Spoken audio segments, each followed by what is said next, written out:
Alright, I'm recording. I am also recording.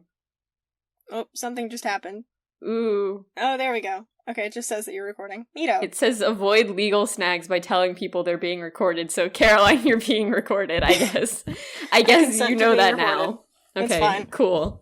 Good. Alright. It would be bad if you didn't consent. This would be like a weird podcast if you were like, I'm not doing it. I don't want to be recorded. Yes. Just no. Amazing. Okay. All right. So. Okay. 3, 2, 1. Hey, nerd. Okay. Oh, wait.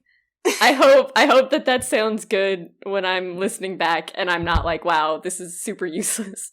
I think I either started before you or there was just a little bit of an audio delay. But... Maybe. Well. Oh well. I'll figure it out. We'll be fine. It's fine. It's all fine. It doesn't have to be professional. Okay. So you have, I believe, or should we just, introduce what this podcast is? Yeah, it feels maybe. weird because I'm facing you and I'm, trying to introduce myself on this Skype webcam with, a person I know. Pretend that you've never met me before. Pretend we're two strangers on the street. Who are you? I was about to say your name and I was like, wait, that also doesn't make sense. Okay, my name is Caroline and my pronouns are she, her, hers, and, I write things on occasion that I think are funny, and hopefully other people think are funny. Perfect. My name is Eli, they, them, theirs. I also write things on occasion, but I think that I write things that are sad, and I've been told that I write things that are sad. Maybe they're funny, but they're usually sad. We're like what is it? Those theater masks, and one's smiling and the other one's frowning. We are comedy and drama, except it's really just comedy and sad. Yeah. It's comedy and then one of them has the emo fringe. One of them is the Skype emoji that has a name. I learned that it's not just sad boy emoji, it's Garrett or something. What? They have names? I don't remember how I got this, but if you send that to me and then I look at the source code for it, it's not sad boy emoji, it's his name. Oh my god. Let me find him. Let me find this emoji so you can learn. Yes. Oh god. Where is he? We're educating the people. Alright. Where is he? Load, please. Please, I clicked you. Please, why don't you load? Oh no. It's not going well? Oh, yeah, they changed it. It just says emo. It does just say emo. There used to be... Okay, because I was looking at him. Maybe... Wait. You named him in your own mind. No, I remember... I'm mad now. There was something where it was he had a name, and then I guess that he doesn't anymore. But his name was Elliot or something, and I was like, that's the best sad boy name. Aww, he's a sensitive boy. He is a sensitive young lad. Yeah, he doesn't look very sensitive at the moment. He just looks vaguely pissed off at me. I'm gonna close the chat window now so I don't have to look at him judging me. He looks so done constantly. Mm-hmm. It's the best thing. Yes. Yes. So yeah, and back to kind of the matter at hand, we're making a podcast, I guess. Again, we are. It's very weird because I'm looking at you while I'm saying this. Yes. The ththings they don't mention in actual podcasts when they're opening the first episode, probably because most of the people I listen to are professionals. But we're making a podcast because we talk about things sometimes, and maybe those things are good to put on the internet, perhaps. Perhaps we can entertain someone with our vague ramblings, taking them out of text and just into real conversation. I mean, we have a guaranteed audience of 1, so that's true. Good. Yes. Shelby seemed very excited when I put it up on my Twitter. Yes. Yes. So, hopefully she listens. Hopefully. Just Shelby. So, yeah. Shelby is subjected to our conversations. Yeah, pretty much. That'd be amazing. All right. We had a whole intro plan, and then we completely were like, nah, we're gonna talk about sad boy Skype emoji. Let's discuss emos first of all. I love how that's our priority. We gotta love it. Yeah, I mean, I feel like that's at least on brand for me, and maybe on brand for our friendship, is, devolving into discussions about emos. Yeah, I mean, we've set a great precedent already, I think. We, went into this, not knowing what the hell we're doing, and by God, we're still flying by the seat of our pants, however many 5 minutes into this recording, we're still just like completely clueless. Yeah. We're still just fumbling in the dark, and, maybe we will be rewarded for it, and maybe we won't, and that's okay. Maybe we'll find a light switch. Maybe not. Maybe there is no light switch. You just don't know. Okay. Anyway, I will ask the question. Yes, the question. So you get to go first because you actually listen to podcasts. So we're going to start with you, Caroline. If you were a podcast, what podcast would you be? I feel like right now, probably My Brother and Me, which is not a show I listen to a whole bunch. Oh, wait, did you say something? I did not hear any of that. You froze on my screen. Oh no, okay. Well, I said that, I would probably be, My Brother and Me, just because I feel like that, in its own way, kind of matches the vibes of what we're going with, at least the very first episode, which is just, like, a bunch of people who, like, actually are related, and are brothers, which we are not, for, like, multiple reasons.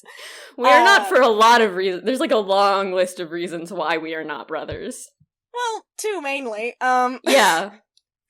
I would say biology, and then biology again, but in a different way. Yeah, biology, but biology different. And then, yeah, so, like, they kind of started out very unassuming and just kind of, like, messing around on the internet for a while, and that was their podcast. And that continues to be their podcast, but now they have, like, a whole media empire kind of built around that. So we can only dream. Maybe one day we'll have merch. Yeah, maybe one day someone will want to wear shirts with quotes that we said on them, and that would be weird. Perhaps. That would be very weird, but very cool. Yes, what about you, my friend? I think, and maybe this is a cop-out, because it's a podcast that I haven't listened to, but every time I remember that it exists, I'm like, man, that's such a good thing to exist. The Onion did a true crime podcast, but I think it was a fake crime podcast, because obviously it's The Onion. Yeah. Let me look up the name, but yeah, it's just, I think that the fact that The Onion has not only a podcast, which is great, of course, it's called A Very Fatal Murder, and I think that, like, The Onion doing true crime is the perfect evolution of true crime as a genre, and it's just great, and I love the fact that, like, even if I haven't listened to it, someone out there has listened to it, and, like, it's such a cool thing to exist in the world. Aw, that is very good. I'm very glad I know about that now. Yes. Yeah. I find it ironic that you had the idea to, like, do this podcast, but I'm the person who actually, like, probably listens to them more often. Yeah. I mean, I think my thing with podcasts is that it's very hard for me to just, like, sit and listen to things, like, and then I can't absorb podcast information if I'm not just sitting and listening, so I'm kind of in a catch-22 where I both can't listen to podcasts, like, the way that I need to listen to them, and then I also need to listen to them in a way that I'm about to repeat myself. Anyways, the point is, I find it very difficult to just sit and listen. It's just an Ouroboros of just inattention. It's really what's going on here. Yeah. It's just, I need, like, I don't know, I can listen to podcasts through the lens of, like, podcasts that put up video versions, and then I can watch, like, even if it's just watching people talk, which is arguably not that interesting of a thing to watch, it's still, like, I can pay attention to some visual input that doesn't distract me from what I'm listening to. Yeah, that's kind of the way I am. Like, podcasts, it is very difficult for me to sit still and listen to something, so I need to be doing another task while I listen to them, whether it's, like, I do math homework and, like, science homework while listening to that. I'm not taking math or science courses this year, so I don't know how that's gonna work out, but if it's, like, not anything to do with words, I can do it. And I can also, like, listen, like, on car rides and train rides and stuff. So that's pretty much how I do that, or, like, while folding laundry. So I just need to find tasks to do to keep my brain busy while I listen to it. Do SAT prep for math while you're listening to podcasts. Don't remind me, I still have to do some today. The SAT, that cursed thing. I mean, I don't know. I took it in 7th grade, and then I think I fully dissociated out of that memory, so I don't remember what it was like, but I remember the fact that I was definitely there, and it definitely happened to me. Yay. It was a thing that, not a thing you participated in or did, it was a thing that happened to you. Yeah, I mean, that's how it feels, is like, this is just a thing that exists in my memory, and I was there. You're the direct object in that sentence. Yes.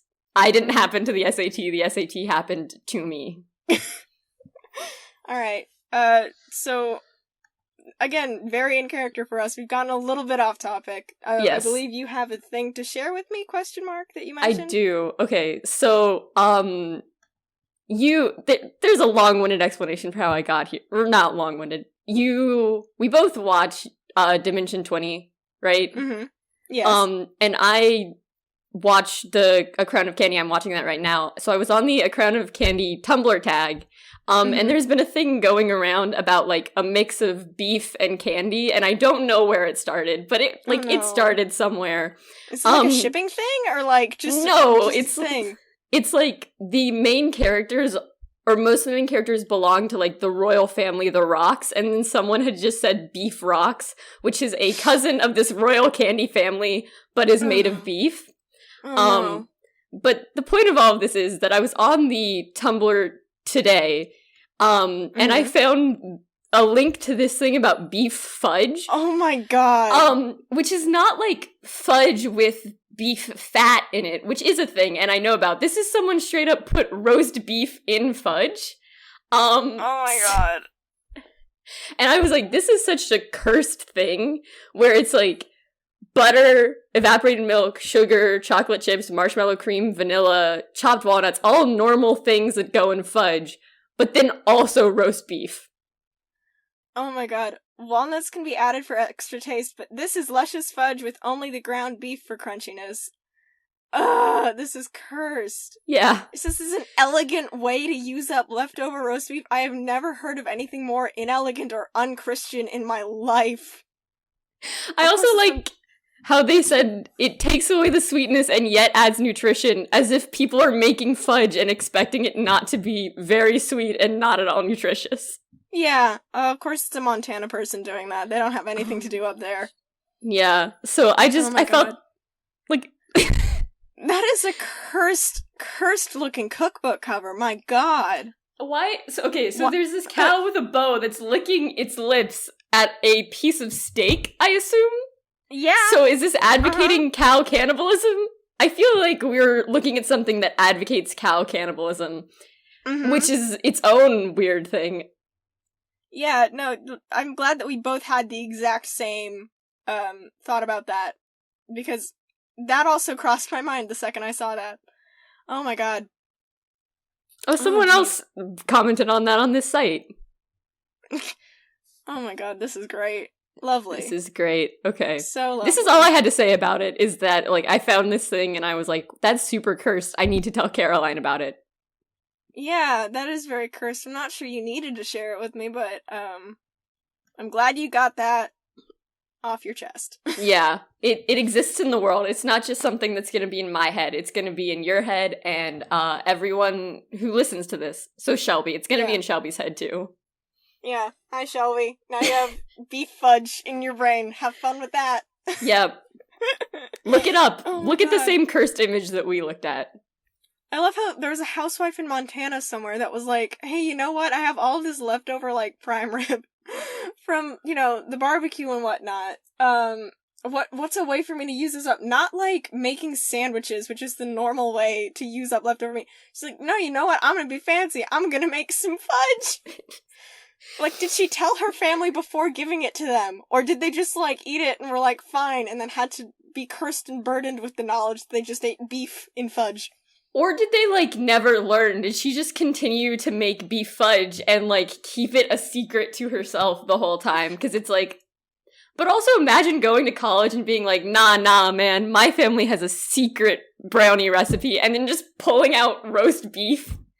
Imagine explaining that to someone, like, yes, this is how my mother makes fudge. Like, my mom adds cauliflower to mashed potatoes to make them a little bit healthier, but, like... And, like, I've heard of adding, like, spinach to brownies to make kids eat them. That's, like, full-on adding animal protein to something that doesn't have any of that fully. Like, well, I guess it has milk. It does have, like, animal stuff. But it is very Jesus. weird. It is very weird. Like, that's terrifying to just... I mean, parents lie all the time, and, like, this is just kind of another example of the deception and... I want to say human rights abuse, animal rights abuse. I don't know what this is, but it's not good, any of it. It violates something. Like, some rule is, like, you can't put meat in your, baked goods. I guess, is fudge a baked good? In your candy? Yeah. And whatever it is, don't do it. Yeah. Stop. Just stop. I mean, there's a rule for eating kosher that, like, you shouldn't... Like, the reason that people who keep kosher can't eat cheeseburgers is because you can't have, like, dairy products and beef products in, like, the same dish. So that does... It's at least not... at least observant Jewish people would have a very valid excuse for getting out of that, and the rest of us would just have to be like, this doesn't violate my religious beliefs, but it violates my beliefs as a human being. It violates what I personally think is moral, so I'm not going to eat your beef fudge. Yeah. Like, I'm not religious, but that goes against God. Mood, though. Yes. I feel like, yeah, I'm sure none of, like, the existentialist, absurdist teachings that I believe in say anything about what you can and can't do with beef and sugar, but, like... Not that. Yeah, I personally, in my personal philosophy, am like, you can't do that. You can maybe use beef fat, like, I'm not gonna eat it, but I will respect it, but just regular beef, though... Just make a sandwich. So. Just make it, like, chopped beef sandwich or something. Jesus Christ.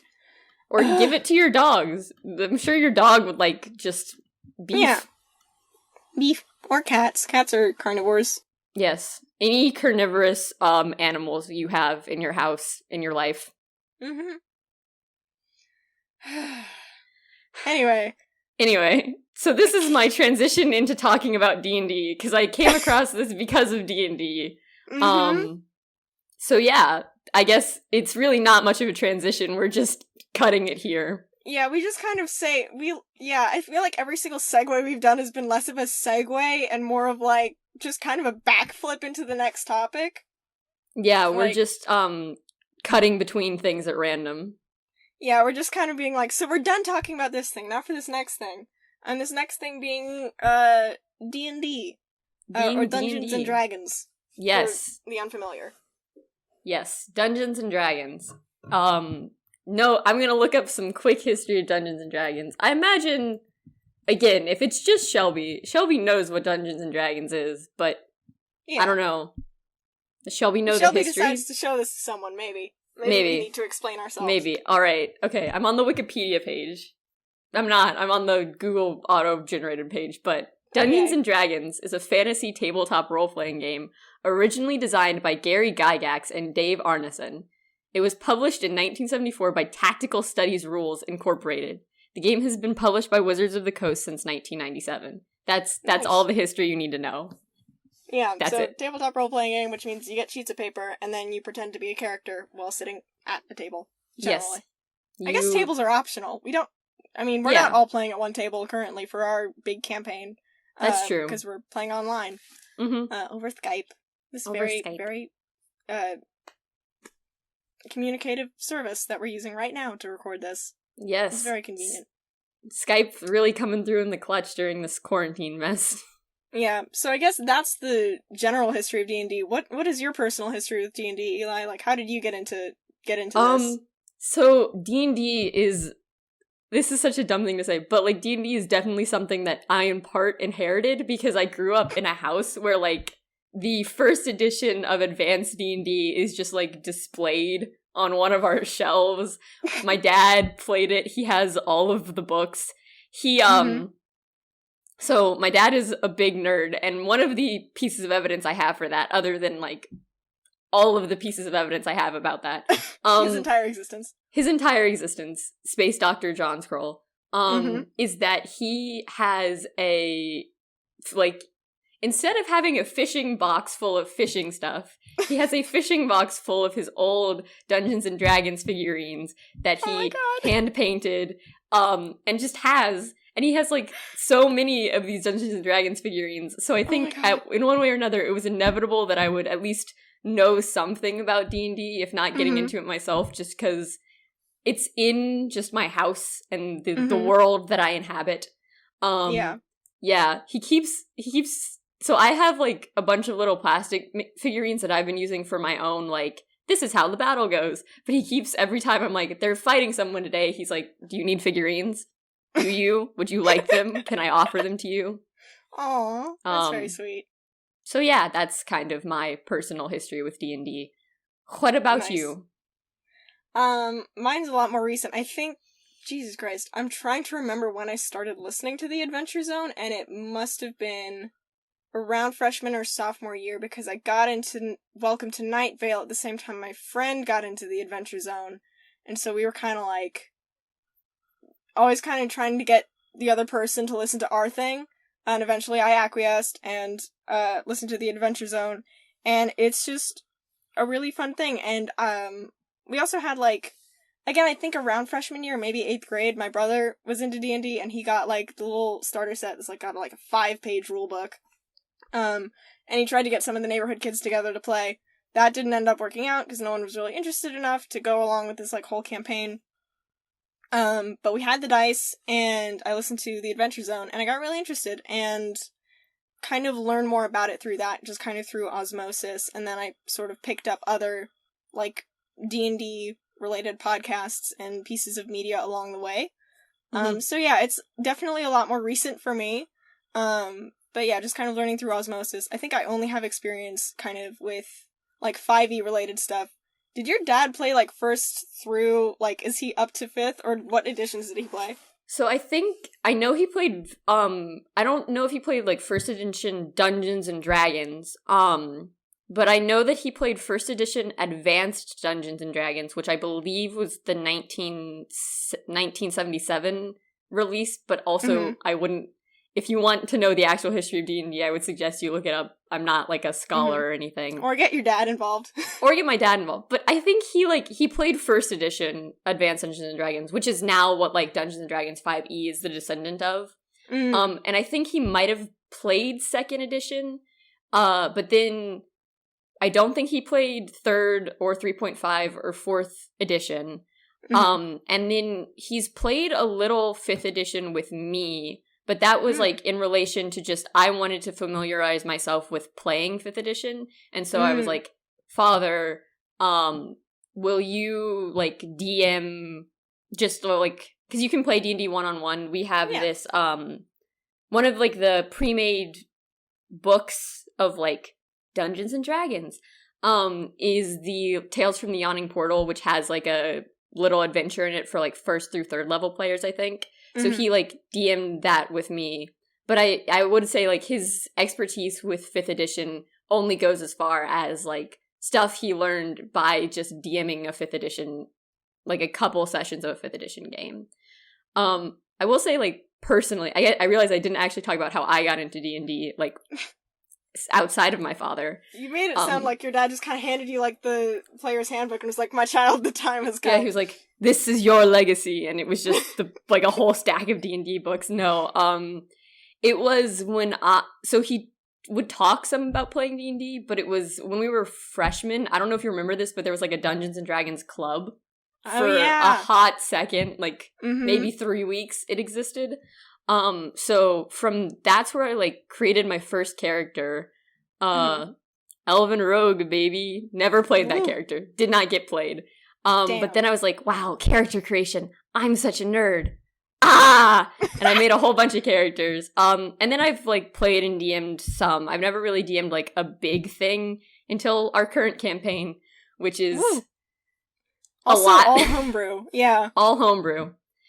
I mean, all homebrew story-wise, no homebrew rules-wise, except a little bit of homebrew. A little bit of homebrew that I can't tell you about, but... Damn it!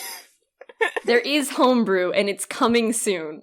Yay! You will soon learn what the homebrew is. Yeah. But yeah. Neat. No, I think that the thing that I've learned from being a dungeon master the most is that I'm such a nerd, and I love creating things. Like, it's not even this, like... storytelling, interacting with people. It's the sitting alone at, like, 9 p.m. at night being like, okay, how does this magic item work? How does this character work? It's all the, like, nitty-gritty, nerdy, like, high nerdy background The crunchy stuff. Yeah, I love the crunchy stuff. It's delicious. Yeah. The little gesture you just made was great. I'm so sad that no one's ever gonna see that, but I saw it and it was good. Yeah, I think I'm kind of the complete opposite of that. Like, I get a little bit nervous when I, like, have to roll up a character. I say this like I've done this more than twice. Because, like, with the first little starter set, which is my first introduction to it, it just, like, had your stats already, and you just had to, like, write names and stuff in, which is very easy. I think it was an acolyte elf for something. I just remember, like, you know, kind of yelling out, like, hopefully my god will give me, like, a good roll on this one, and then I ended up rolling pretty well. Ooh. So, you know, very convincing religious experience. But, yeah, kind of character creation is always, like, kind of, it's a lot of stuff to do and a lot of rules.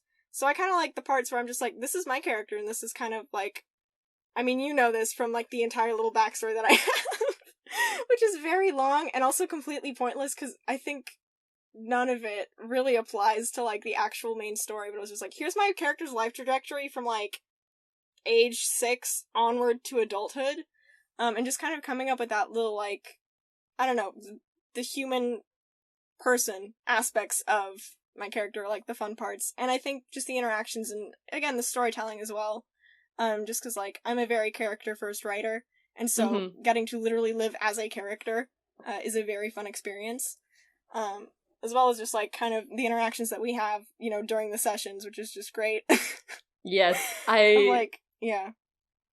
I've, like, of all the things I remember the one of, if not the first nat 20 of the campaign was someone trying to go out and, like, pick up women, essentially. I think that's what it was. And I got nat 20'd, and then I got emotionally curb stomped by one of my players, and it was like, oh, this is what it means to be a DM. None of, like, the other fun stuff. Like, this is the moment where you have to look someone in the eyes as they say, like, screw you, screw your plans, I am in charge. And, you know, that was so funny. Yeah, that was very fun. And I think, as well, just the bad rolls have just been great.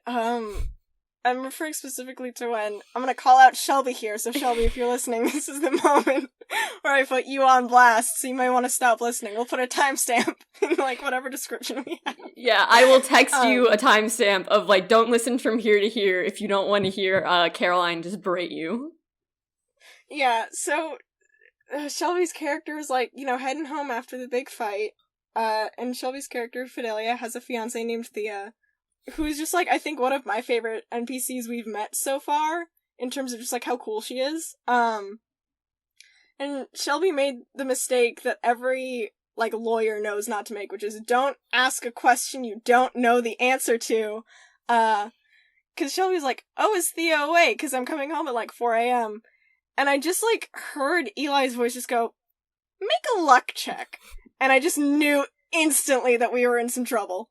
And it was like... It was especially funny because Shelby didn't just say, is Thea awake? Shelby said, is Thea awake? I hope she's not mad at me. And I was like, as much as you shouldn't ask a question you don't want the answer to, you should never tell the DM what you don't want to happen. Yeah.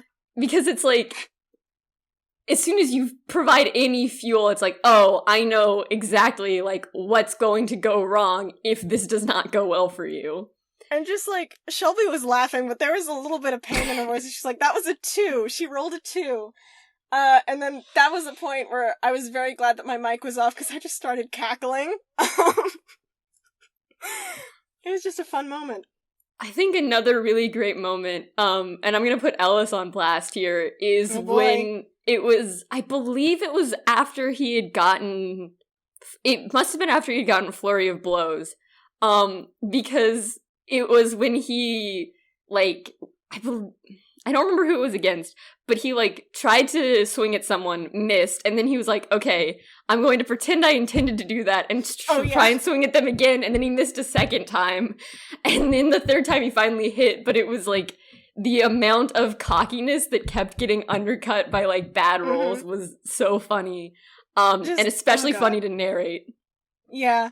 I think that was against the Broken Oath Knight, I believe. who was like the big tough fighter guy who pretty much obviously saw that. But yeah, I think like the bad roles as well also provide really interesting moments, like to kind of push the story forward or like develop the story in interesting ways. Because with that, like with Shelby's bad role, so trigger warning for Shelby again. Or I guess not, because this is highlighting the things that I really enjoyed. Like, you were kind of like, Thea generally ranted for like a few minutes, which was very funny and entertaining to watch. Is like, Fidelia's whole life just got put on blast. Like, Fidelia's our bard, and like, we haven't really narrated what vicious mockery looks like for Fidelia, aside from the fact that it's in Celestial, which is her like native language.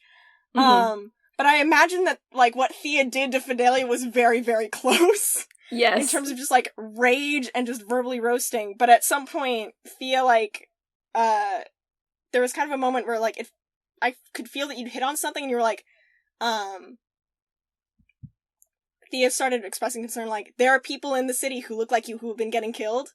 And suddenly that, like, brought the whole, like, energy to a really way different place. And it felt really organic, which was really cool. Like, it obviously hadn't been scripted. You'd thought of it, like, 0.2 seconds beforehand based off of, like, how can I screw over Shelby's life a little bit in this moment?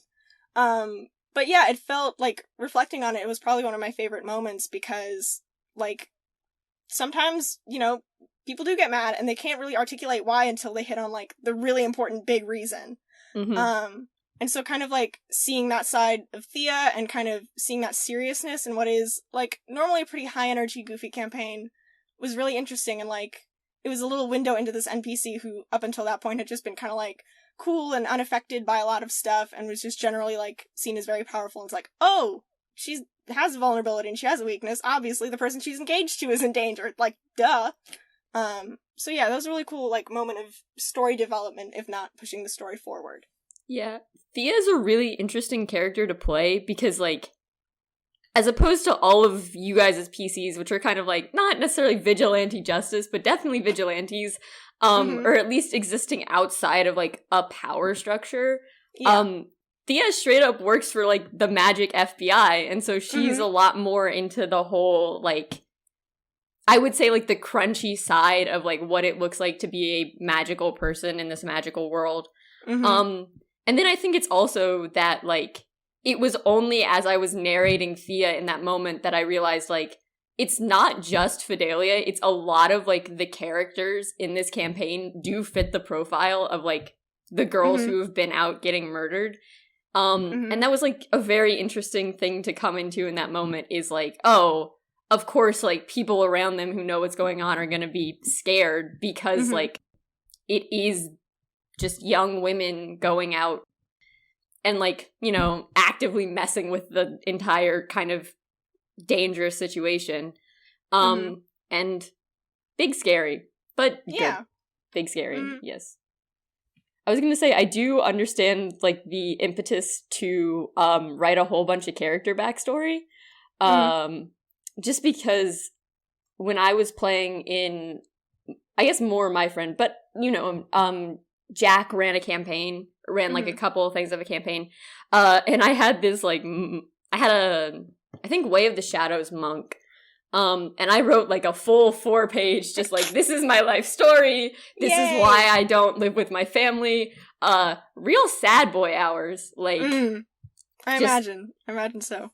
Low-key disowned because of, like, economic reasons, yeah. So I understand, like, the impetus. I think I'm also someone who thinks a lot about, like, where does this PC come from? How would they interact with the world? I do that a little less for NPCs. I think that it springs naturally when because, like, for example, and I guess if Ellis listens to this, he'll be like, wow, what? Marcos didn't really have a backstory. Like, he was just a person who existed. And then Ellis started asking, like, questions that made me seriously consider, like, oh, but where does Marcos come from? What has he experienced? And so I think that it's, like, any history that's prescient will evolve itself just naturally. And that's, like, kind of a fun thing to be, like, in the moment, consistently figuring out, like, how does this world need to work to make the characters work and make the story work?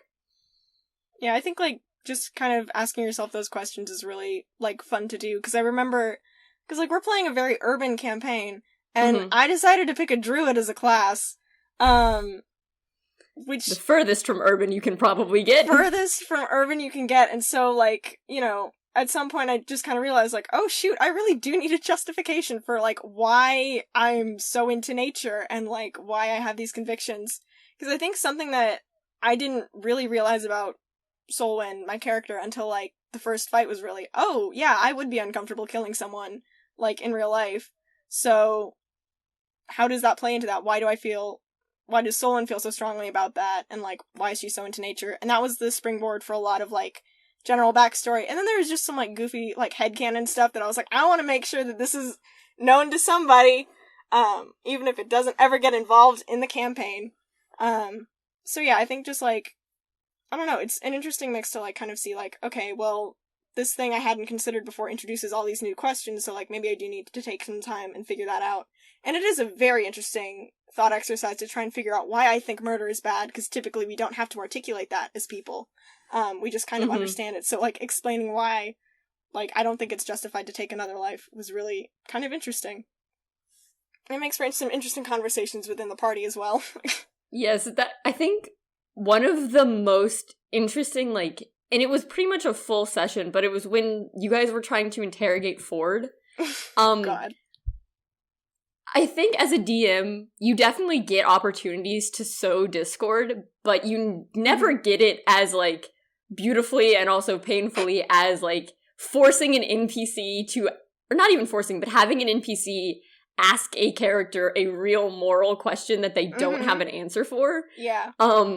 Because I definitely think, like, as much as not taking a life, or the opposition to taking a life is kind of integral to Solwyn as, like, a person and the way that you fight, I think that what really articulated that or brought that to the forefront was in part having to justify to someone, like, or having to realizing that you couldn't say with surety to someone that, like, the people you were with weren't gonna come in and torture him and torture his friends and, like, kill the people he knows. And that's, like, a very interesting way to sow discord, is not necessarily by being super chaotic, but just being like, but do you know this about the people that you're fighting with? And it's like, and that was at that very point, interesting. someone had known her compatriots for maybe a day and had seen them only do violent things. Yeah. Like, I remember Shelby was like, well, Fidelia's still a good person, and I was like, Solon needs some proof for that first. Like, we do need some empirical evidence, because, like, thus far she'd, like, Fidelia at that point in the campaign, like, hidden some evidence from police, which then caused a whole thing with, like, someone being like, well, we're done with this so we can return it, and the rest of the party was like, no! We need to hang on to it! It could be useful later! And then when I bring it up, literally last session, everyone was like, oh, we still had that? I was like...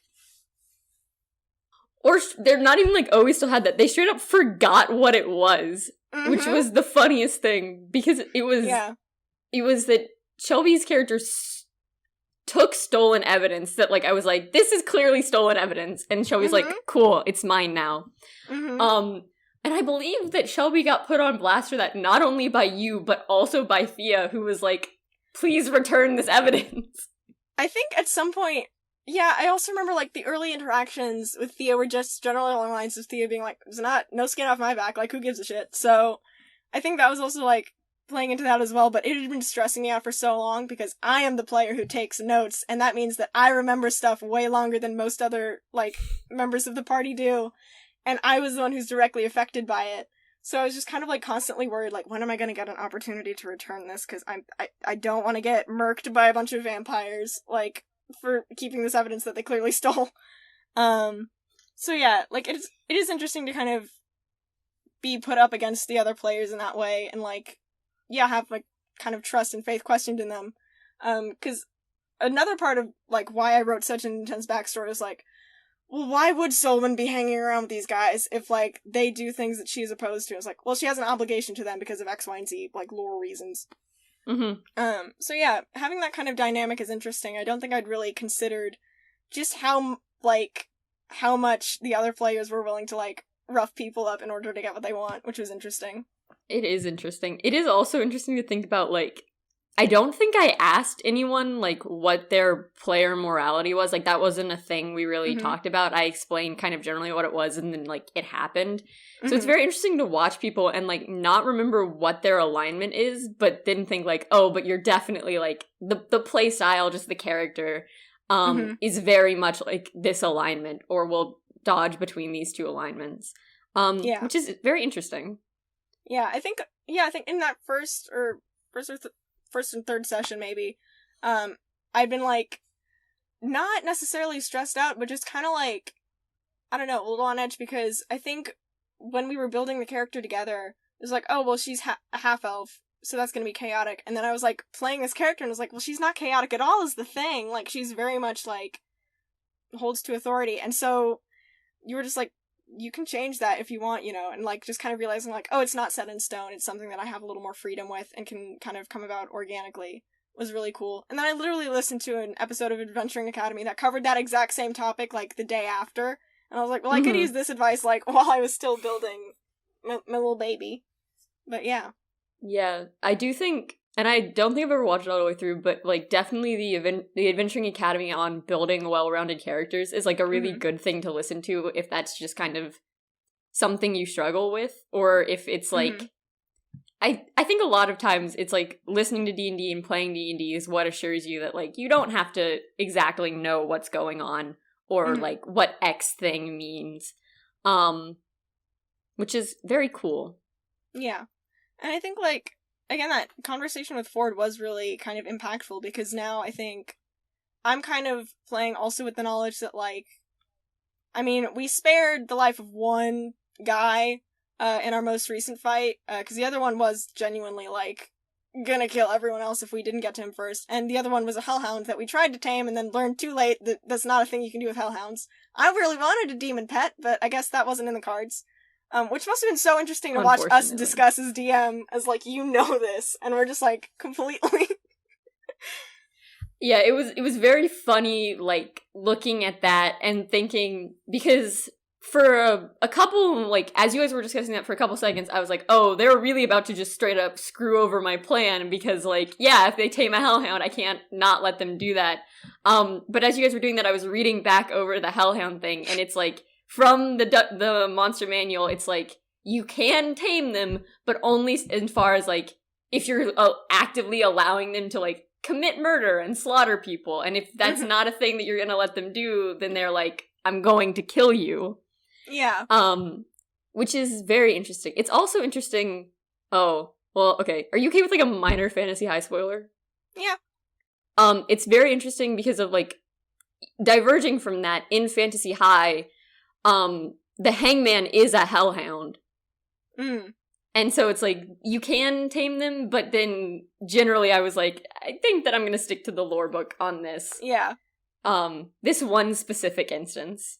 Yeah, that was very embarrassing for me as a druid, and also, like, again, kind of with Forden introducing the idea of, like, well, I do kind of have this, like, honor-bound promise, because one of the things Solon did in that conversation was, I promise I'm not gonna, like, you know, hurt other people just for fun. I can't assure you that, like, my compatriots won't, but I will do my best to, you know, do no harm and all that stuff. So that's something that I've kind of been trying to carry into every fight, with varying degrees of success, just depending on, like, what my goals as a player are and what my goals are for, like, the character. Of, like, well, okay, it would be great if I didn't have to hurt this guy, but also I feel like we do need to incapacitate this one person so that we can achieve this other goal. But it is interesting to kind of have that kind of baggage now and that weight. And I think there was another thing I was gonna say. Oh yeah, the idea of, like, I think some creatures being inherently beyond, like, being friendly or being tamed or being soothed is also something that really clashes with Solon's ideology as, like, a druid and a person of, like, but everyone has, like, a little bit of, like, redeemable something about them, and then just, like, no, this is just a murder dog that kills people. It was a very interesting, like, thing to consider. Yeah, I think it's also interesting because I think with Solon, a lot of her understanding of, like, magic in the world is based off of, like, the interaction with beasts, which are generally inherently just, like, true neutral or unaligned. Yeah.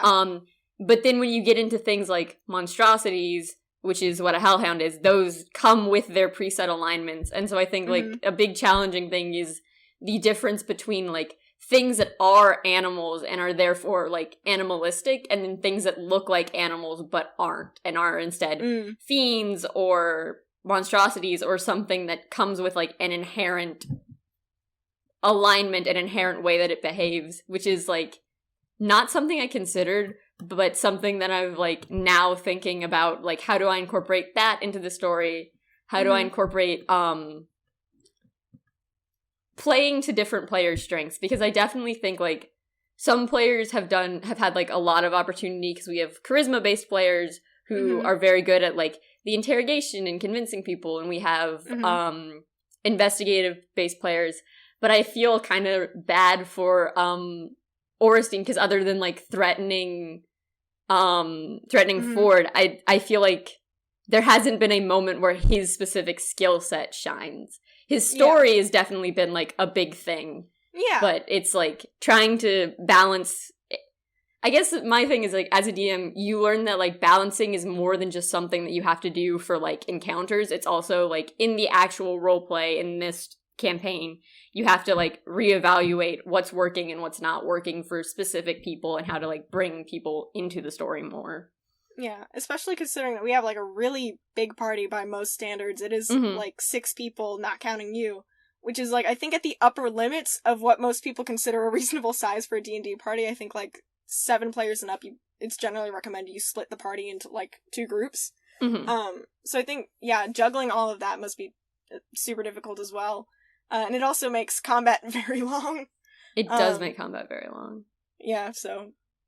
But I think on the flip side, the nice thing about large parties is that you can have more, like, roles that are filled. Because, like, within our party, we have a dexterity-based character, an intelligence-based character, like, a strength/charisma-based character, a charisma-based character, wisdom. Yeah, like, because you have such a large party... and you can't front Constitution. That's what I'm forgetting. You can't front Constitution.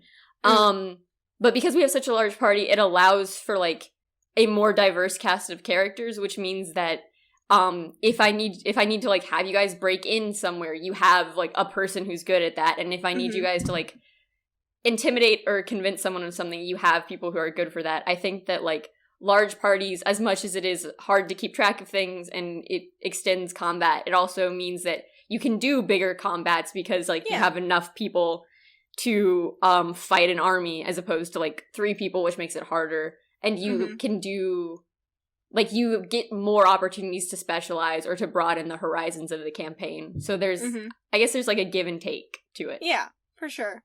And it's, again, really interesting kind of being the one who takes notes all the time, because I kind of realized, like, I'm playing a primarily wisdom-based character, because that is, like, someone's biggest stat, I believe. I haven't looked at her character sheet, but I think that's it.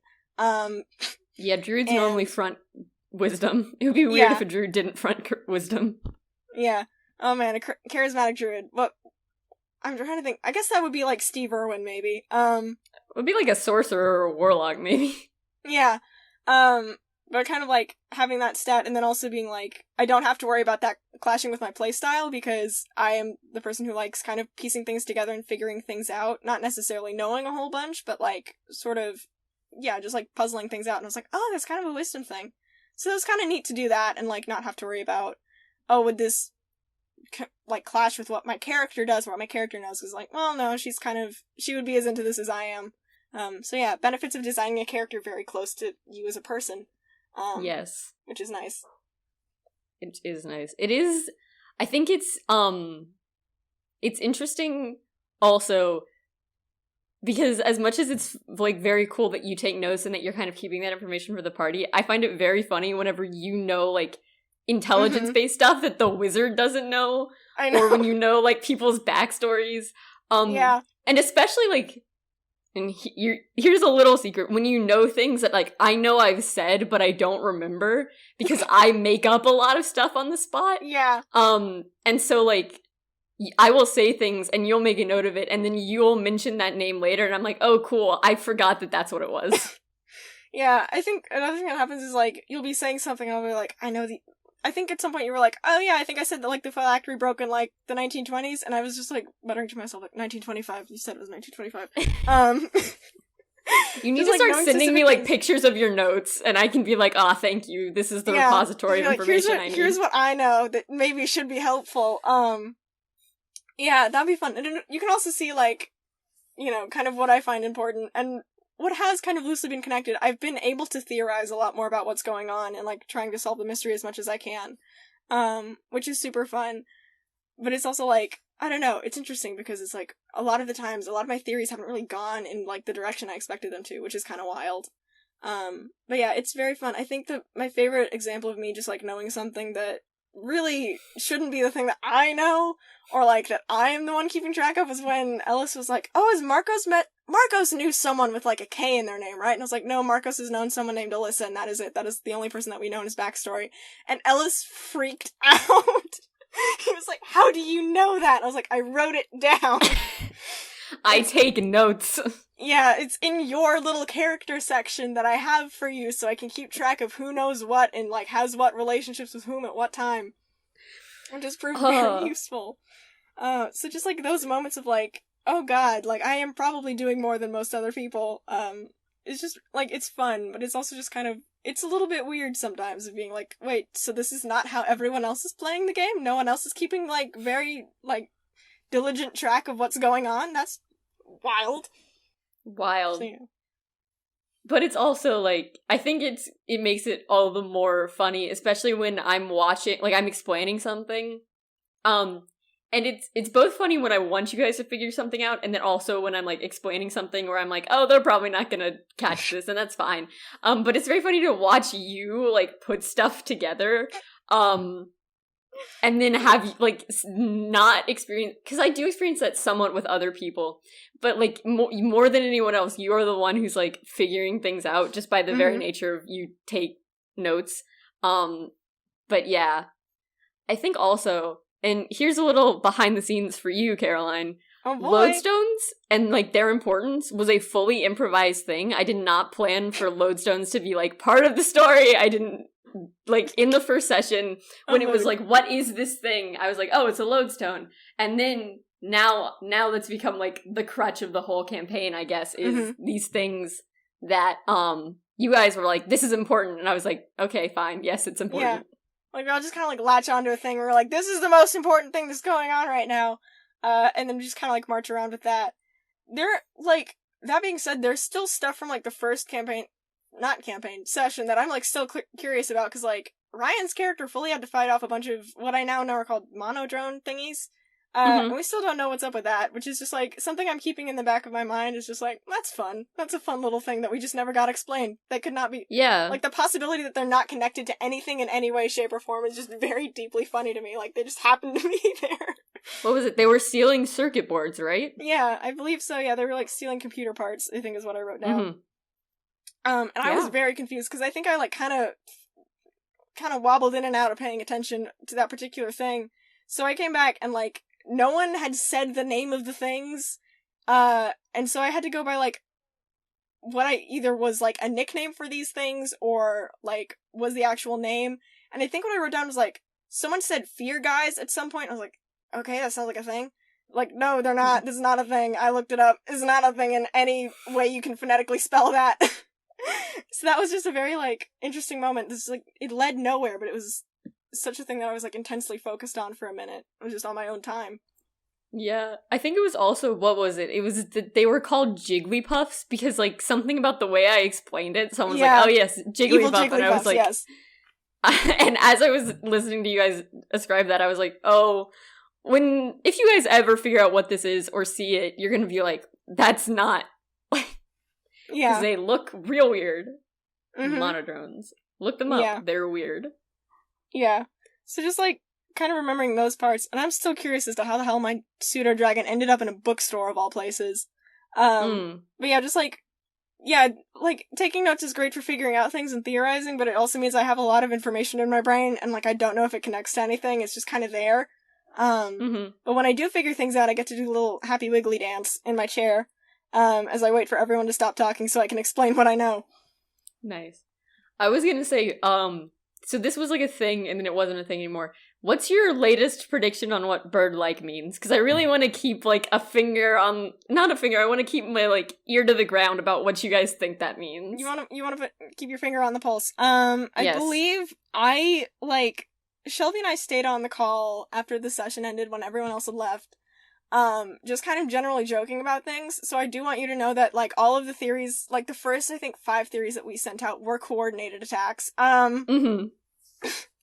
Because we were just like, what's just the weirdest thing we can do? The first one was Shelby's legitimate idea about, like, telephone wires, and then it just devolved from there. But I remember I went to bed very late, because, again, we'd stayed on the call for, like, way too long. And then I woke up, and the first thought that entered my head was deadass, just like, Rice University has an owl mascot. That's probably important. And I was like, oh my god. So I think that's the latest one. But yeah, that was very interesting. It was like the living proof that, like, your brain tries to problem solve while you're asleep, which was very funny. That is very funny. Every time that I think about what that actually means, and, like, when you guys eventually either figure it out or encounter it, I know that you guys are gonna be either so done with me as a person or very mad, and I'm very excited for it. Oh man. Yeah, so just to clarify, tackling Sammy the Owl is not gonna be something that we're gonna have to do in this campaign. I will neither confirm nor deny, but I will say that I have no plans for you guys to get anywhere near Rice campus. God damn it, okay. So, maybe not the owls. Maybe not the owls, okay, well, I have to think of other bird mascots, shit, I mean, the only other university I know in Houston is U of H, and that's the Cougars, which is decidedly not a bird. Yeah. Anti-bird. Anti-bird, as some might say. Well, they're not, I don't think cougars are anti-birds per se, I'm not sure if cougars are concerned with birds. That's I don't know true. if they eat those. Do cougars care about birds? That's the real question. I'm sure at least one cougar cares about one bird. It's a very, very nice relationship. They have, like, the same relationship that Snoopy has with Woodstock, but it's, Aww. a cougar and a bird. Yeah. Do we have to go to Woodstock? Is that the joke? Do we? I don't feel like we have to do anything. So apparently cougars eat birds, so I guess they do care about them, just not in, like, the nice... In a bad way. Yeah, not in... way. Oh, yeah. That's sad. In a mean way. Yeah. Oh yeah, did I ever tell you about the time my dad was my dad was in the marching owl band when he was at Rice. He played the tuba.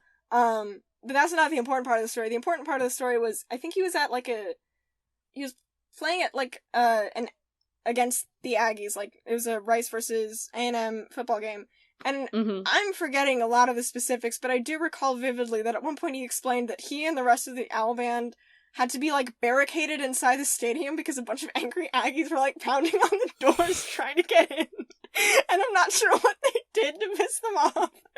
But they were the mob. Like, they had to be escorted by security back to their buses. And, like, the Marching Owl Band is the dorkiest, like, it's just the dorkiest collection of people. Well, they're not really a marching band. They're just they're a not chaos. Even a marching band. They're just a band. They sit there. Incorporated. And they run around the field like crazy people. I'm not even sure, like, again, I'm not sure what happened to make the Aggies so mad, but my dad was like, yeah, we had to be escorted, by campus security back to, like, our bus or whatever. So yeah, fun things about Rice University that I happen to know. I also know the engineering students, there's, like, the statue, like, the university founder, like, in the courtyard. And the engineering students at Rice got bored and were like, we can just turn this around in the middle of the night. So they, like, did months of planning and, like, did calculations and whatnot, and then in the middle of the night, they, like, did recon. They figured out when the security guards were gonna be, like, past the statue. And then Mission Impossible style just snuck in and rotated the statue back around. And the school got really mad, and instead of asking the engineers, like, how to turn it back around, they just hired someone with a crane and spent a whole lot of money just turning it back around. So yeah, the things the Rice students get up to, basically, just kind of, it's like, you know, the college level version of what nerds get up to. Yeah, it's vague tomfoolery. What is being barricaded in a stadium, if not, you know, the more grown-up equivalent of getting shoved into a locker? Yeah. Absolutely. One of my favorite things that I've learned about Rice is, So the engineering quad has this set of like 3 statues, which is like a slab at flat, a slab at 45 degrees, and a slab at 90 degrees. And a tradition on campus is that you have to climb your way onto the top of one of these slabs before you graduate. And they were like, most people go for the flat slab. Some people go for the 45-degree slab. And then the tour guide was like, and then the really insane people go directly up the face of this flat stone. And I was like, but a mood, though. Just jump real high, and you're good. Just, channel your inner monk and jump real good. Yeah. Or just, like, I assume that you could probably rappel if you had, like, another person with, like, ropes kind of over the other edge, like, stabilizing you as you, like, climbed up. I'm sure that could be a thing that someone's done. I'm sure multiple people have done it. I feel like it's a very college student thing to be like, oh yeah, there's that 30-foot tall slab of rock that's just here. I'm going to climb it. I'm going to mount the slab. Nice. That's very good.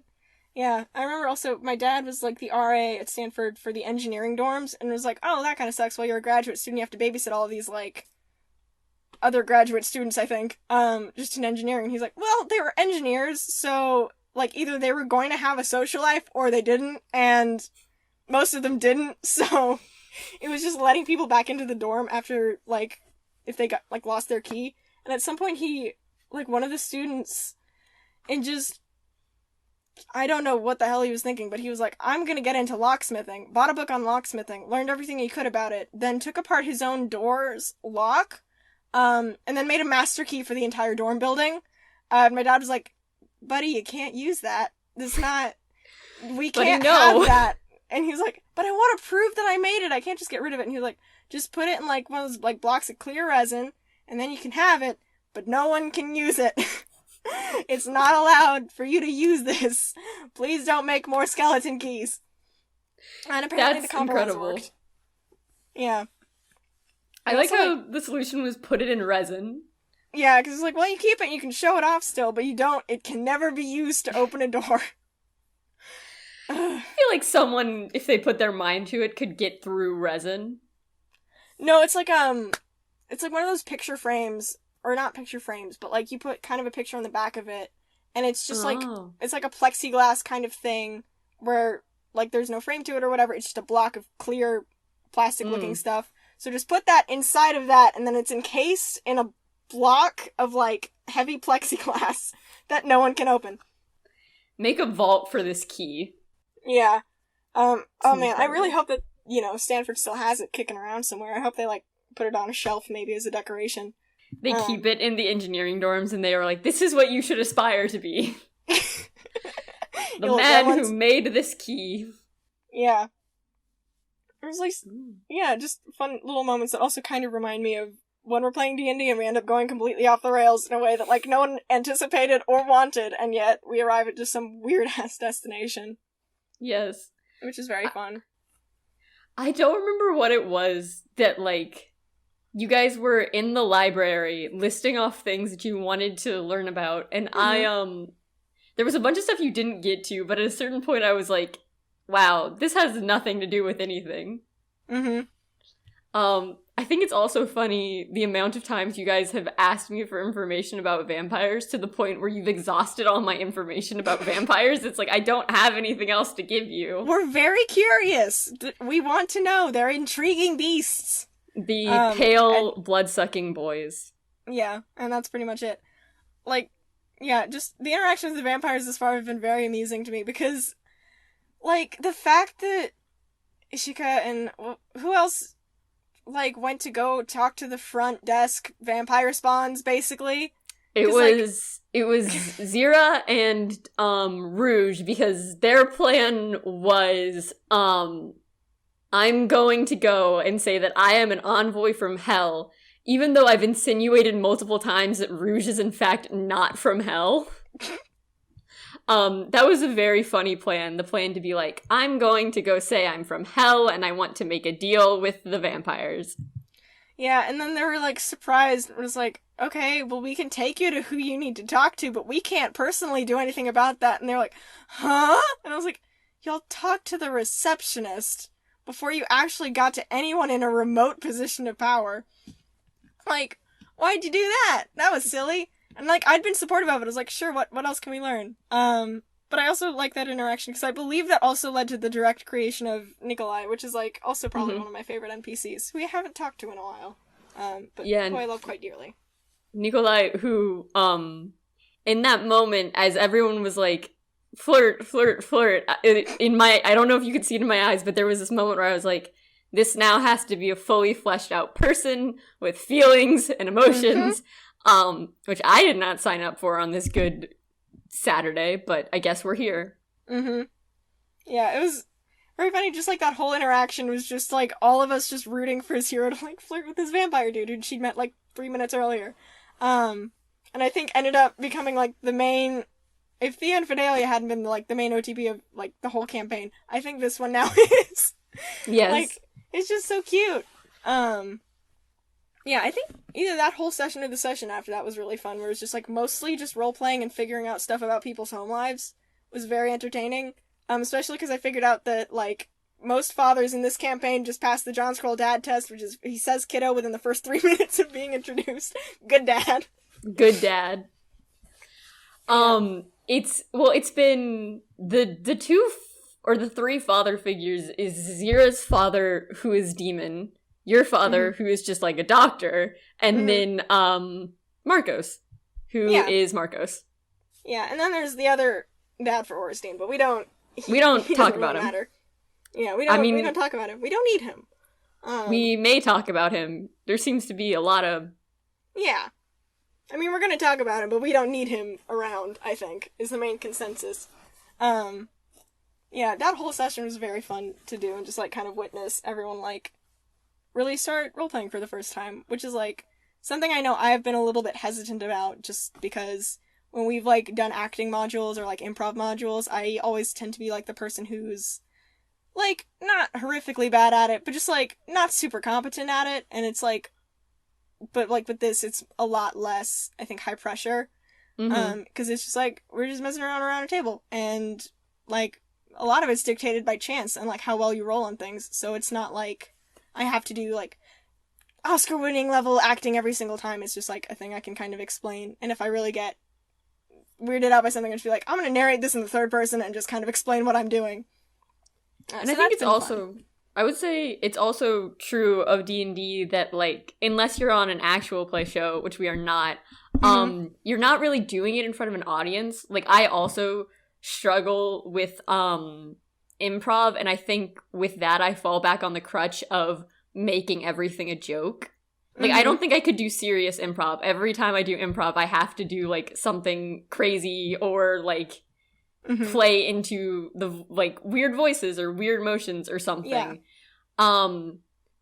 But I think, like, what's nice about D&D is that because there's no audience, because, like, instead of doing it in front of a class or something where there's a bunch of people watching you, you're just kind of just alone with your friends, and then it's, like, it's not a big deal if you mess up or if you're, like, a little bit uncomfortable because everyone's kind of in the same boat. Everyone's in this, like, show together, and so you're not, like, going to make fun of people or even, like, want them to fail. Not that I think people want people to fail in, like, improv or, like, when we perform in front of people, but then it takes away that worry that, like, someone out there is waiting for you to fail or watching you with, like, a critical eye, which is very nice.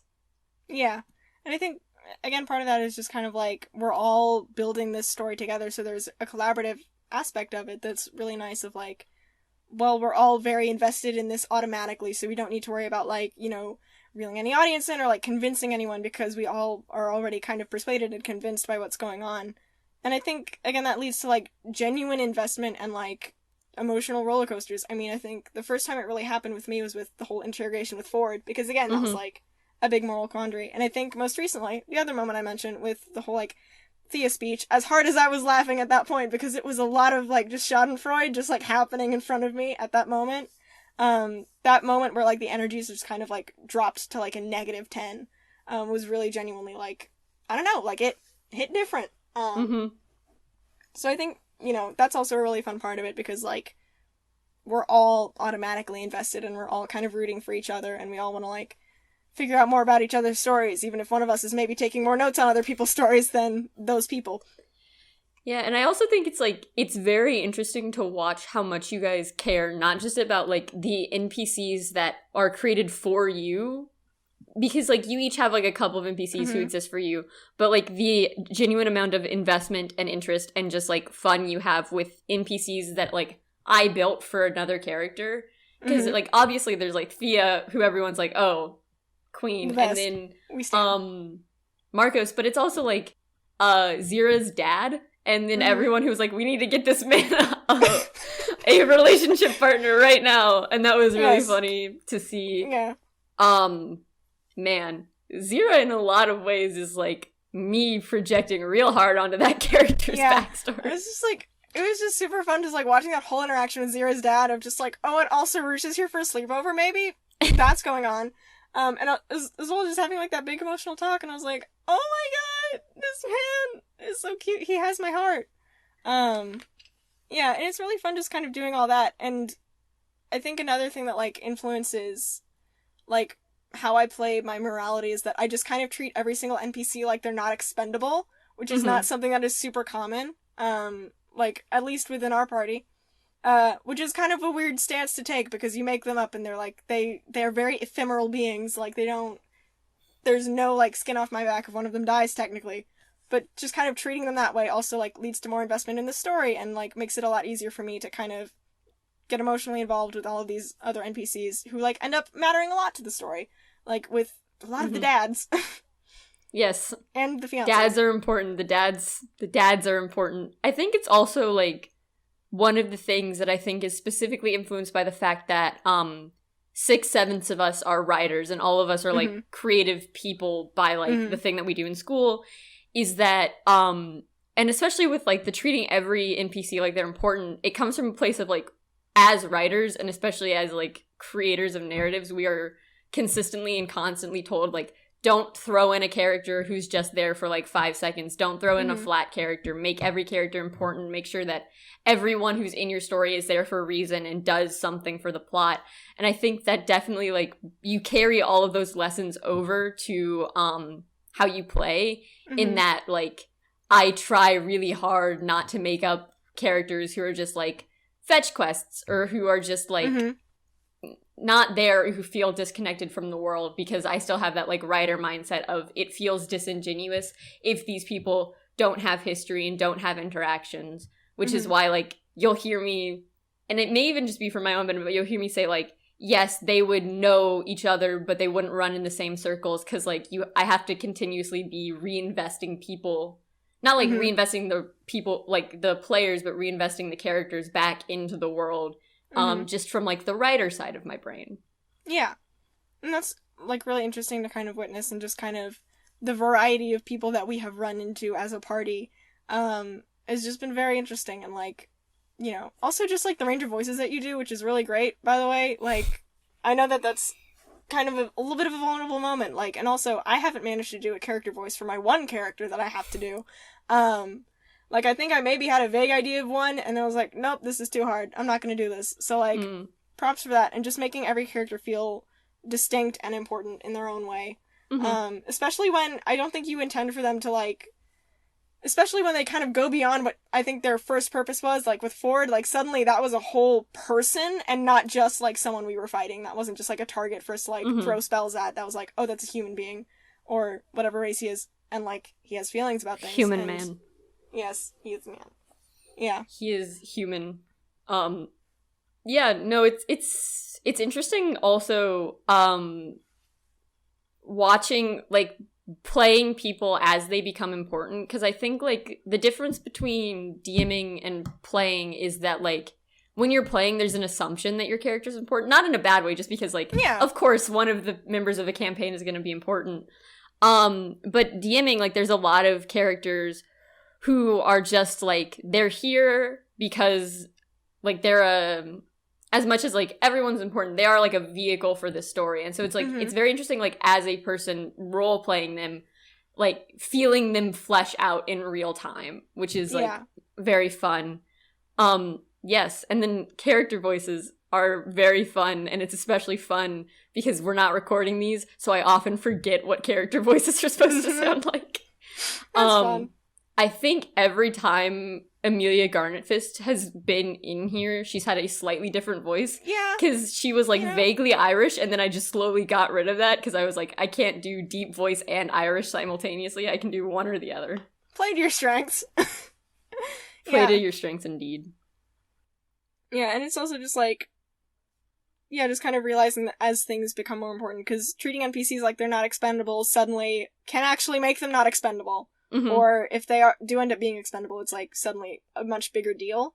So just kind of, like, realizing that, like, oh, I can wield this power is very, I don't know, it's an interesting feeling, because I'm not the one technically in charge of the story.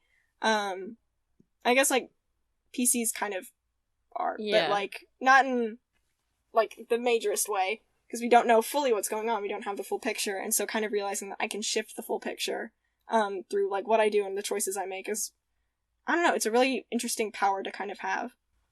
Yeah, I would say the way that I look at it is that the DM controls the world, but the PCs control the story. Because it's, like, as much as I know, like, I have this very, like, top-down perspective of what's happening, just because, like, I know, like, who the big bad evil guy is. I know what his machinations are. Or, spoilers, I know what his machinations are. You know the pronouns. I know the gender! Oh my god! Wild. But, like, I know who the big bad evil guy is. I know what his machinations are. I know what the plan is. I know what things mean. And so I think, like, as I have this very top-down perspective of what's happening, but at the same time, I think because you six are the ones actively inhabiting the world, you kind of are the ones who are building the story. Because, like, as much as I can be like, do this thing in my head and, like, in story cues, at the end of the day, I can't force you guys to do something. I can only, like, offer things as an option, which came up in our last session when you guys had said, we're gonna do this thing the previous session, and then fully forgot, and I was like, well... Yeah. Well, it had been a week, so... It had been a week. Yeah. It was just something that we generally forgot, because we were, like, so excited about this other thing that we just kind of, like, scooted off in this other direction and completely forgot about the other thing that we'd said we were going to do. Yes. So yeah, I think that was just kind of a funny moment of, like, oh, whoops, didn't know that was gonna be important. And also, like, again, like, doing the happy little wiggle dance when I realized, like, oh, I've written this down and, like, kind of kept track of this for, like, you know, since whatever session, like, session 2. And it ended up being relevant with, like, oh, I have a friend named Raphael, and I was like, oh my god! Spicy. Yeah. Yeah. And just kind of like, yeah, doing that little dance is fun. Yes. I think also watching, as we're talking about moral decisions, watching the four of you just kind of debate over whether or not it would be relevant to tell her about, like, that whole interaction was very interesting. Yeah, it was very cool to watch you guys, like, take a step back and think about that decision. As it is to watch you guys take a step back and think about any decision, but that's, like, the most immediately relevant one. Yeah. I was also gonna say, I think this is just, like, kind of on the maybe a little bit more complicated side. I think that as a DM, the only thing that I've ever really struggled with is that, like, it's hard to, like, give yourself a break as a DM, if that makes sense. Because it's like, and I think about last session, and it was slightly shorter, and I was just, like, not feeling too good, like, physically. I've been a little bit sick. And so it's, like, it's very interesting that, like, as much as being...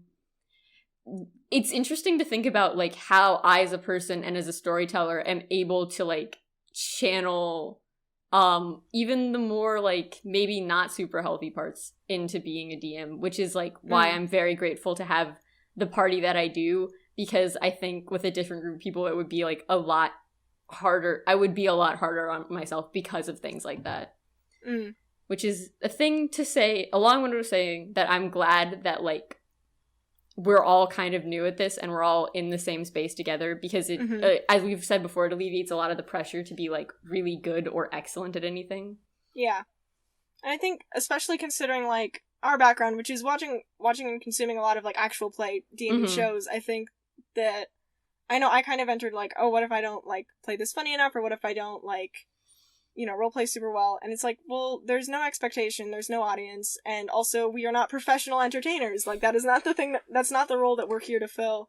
So it is a big relief to just kind of realize, like, oh, I'm among other beginners here. Mm-hmm. Like, it's not a huge deal if I don't, like, know a bunch of rules, or if I don't always know, like, the best way to use my bonus action in a certain round of combat. Like, it's always a big help to kind of be in the same boat with a bunch of people. Even if technically I think we would have more experience and knowledge of stuff, it's still a comfort to realize, like, well, it's not on me to know everything. Mm-hmm. And I think it's also true that, like, especially coming from the perspective of watching Dimension 20, like, you're watching a DM who's been playing for literally 20 years, which is longer than I've been alive, and so it is funny to think of, like, there's no way I can expect myself to be at that level of, like, just straight up knowledge about the game. But also, it's very fun to watch Brendan Lee Mulligan do anything. Yeah, he's just such a good guy.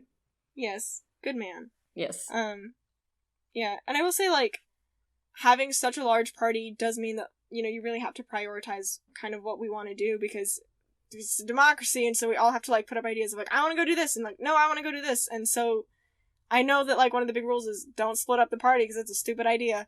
But at some point, we were like, well, we do kind of need to be in two places at once for this thing, so let's split up and, like, investigate in different directions. And just kind of having those decisions, and, like, again, combat can take a while, as well as just discussing what we want to do can take a really long time. So I think it's not necessarily a bad thing to have that time to deliberate, but it is, interesting, because it's like, well, because again, I'm the person who takes the notes, and I'm the person who's like, well, maybe this thread will be relevant, but I am one voice among very many people who also want to do their own things and have their own agendas.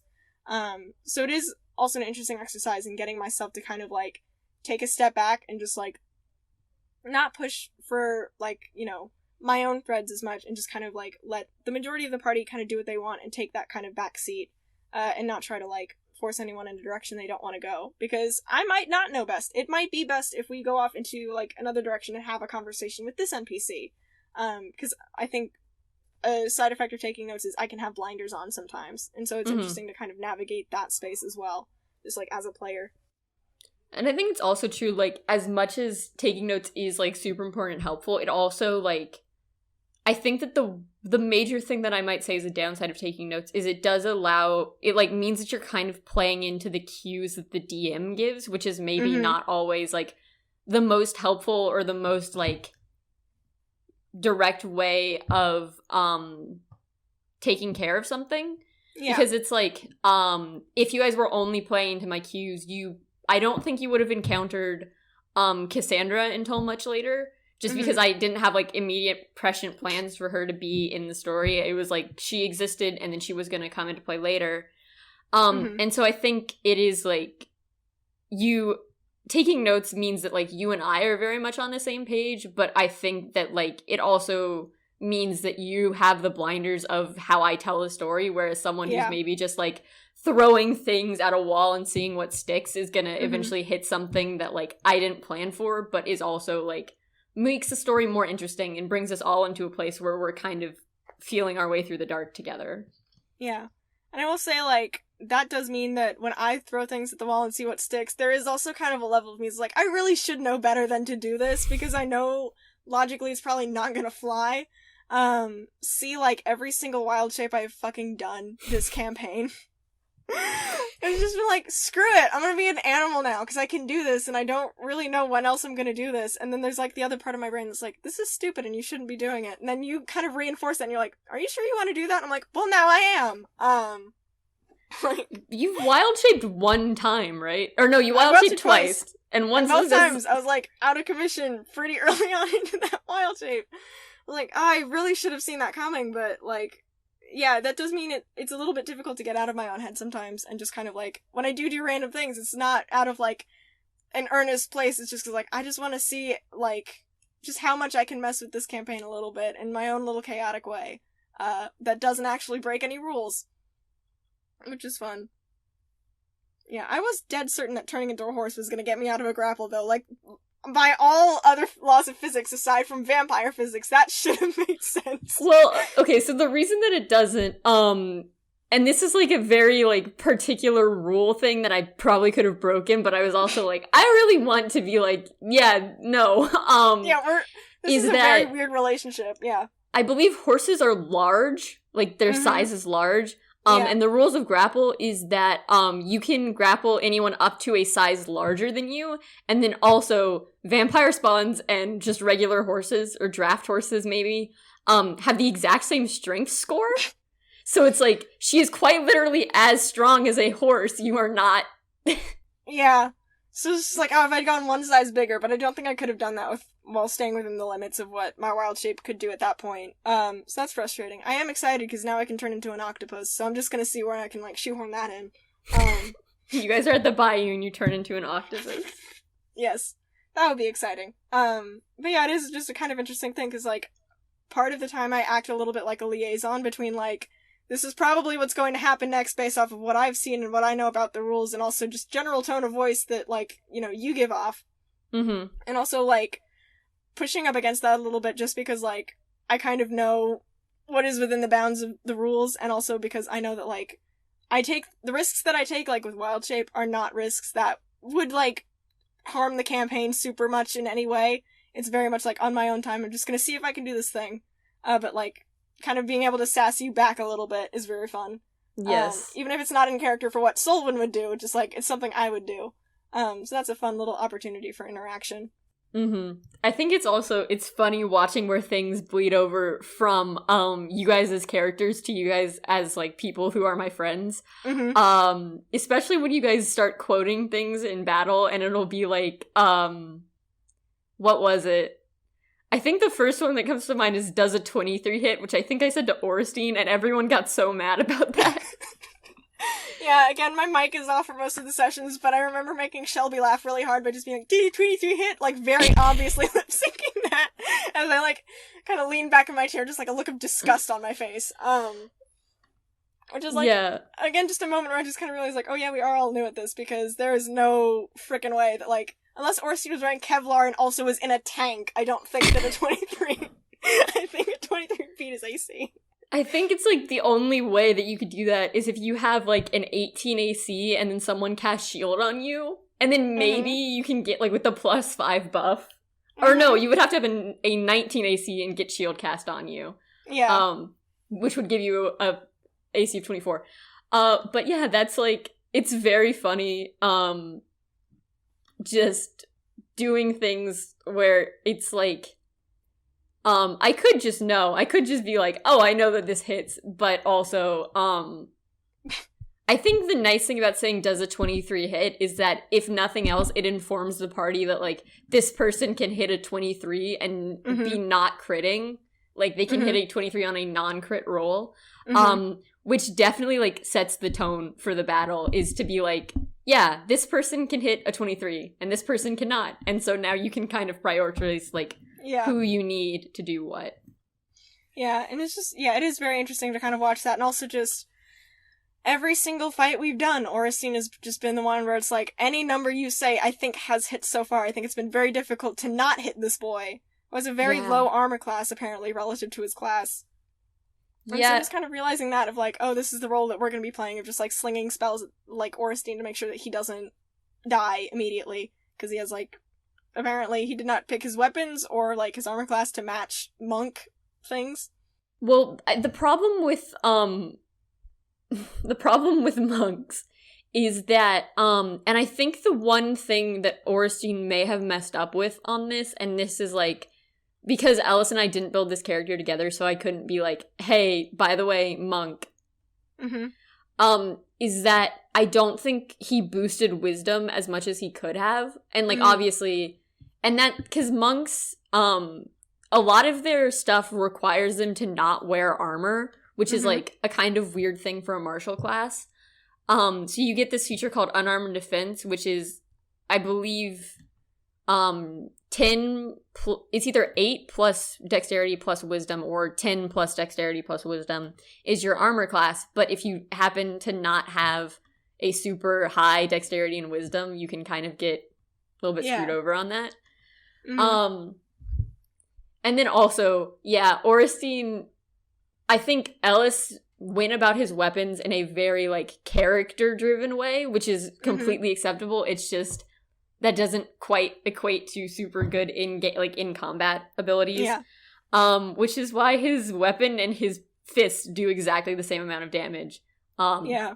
So, you know, I personally am on mission, get that boy a better weapon.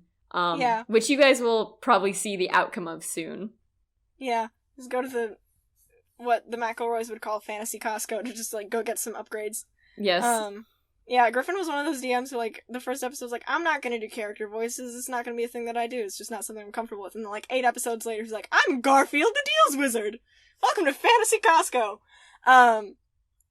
Which was absolutely fabulous. Yeah, just, like, going to a shop and get upgrades.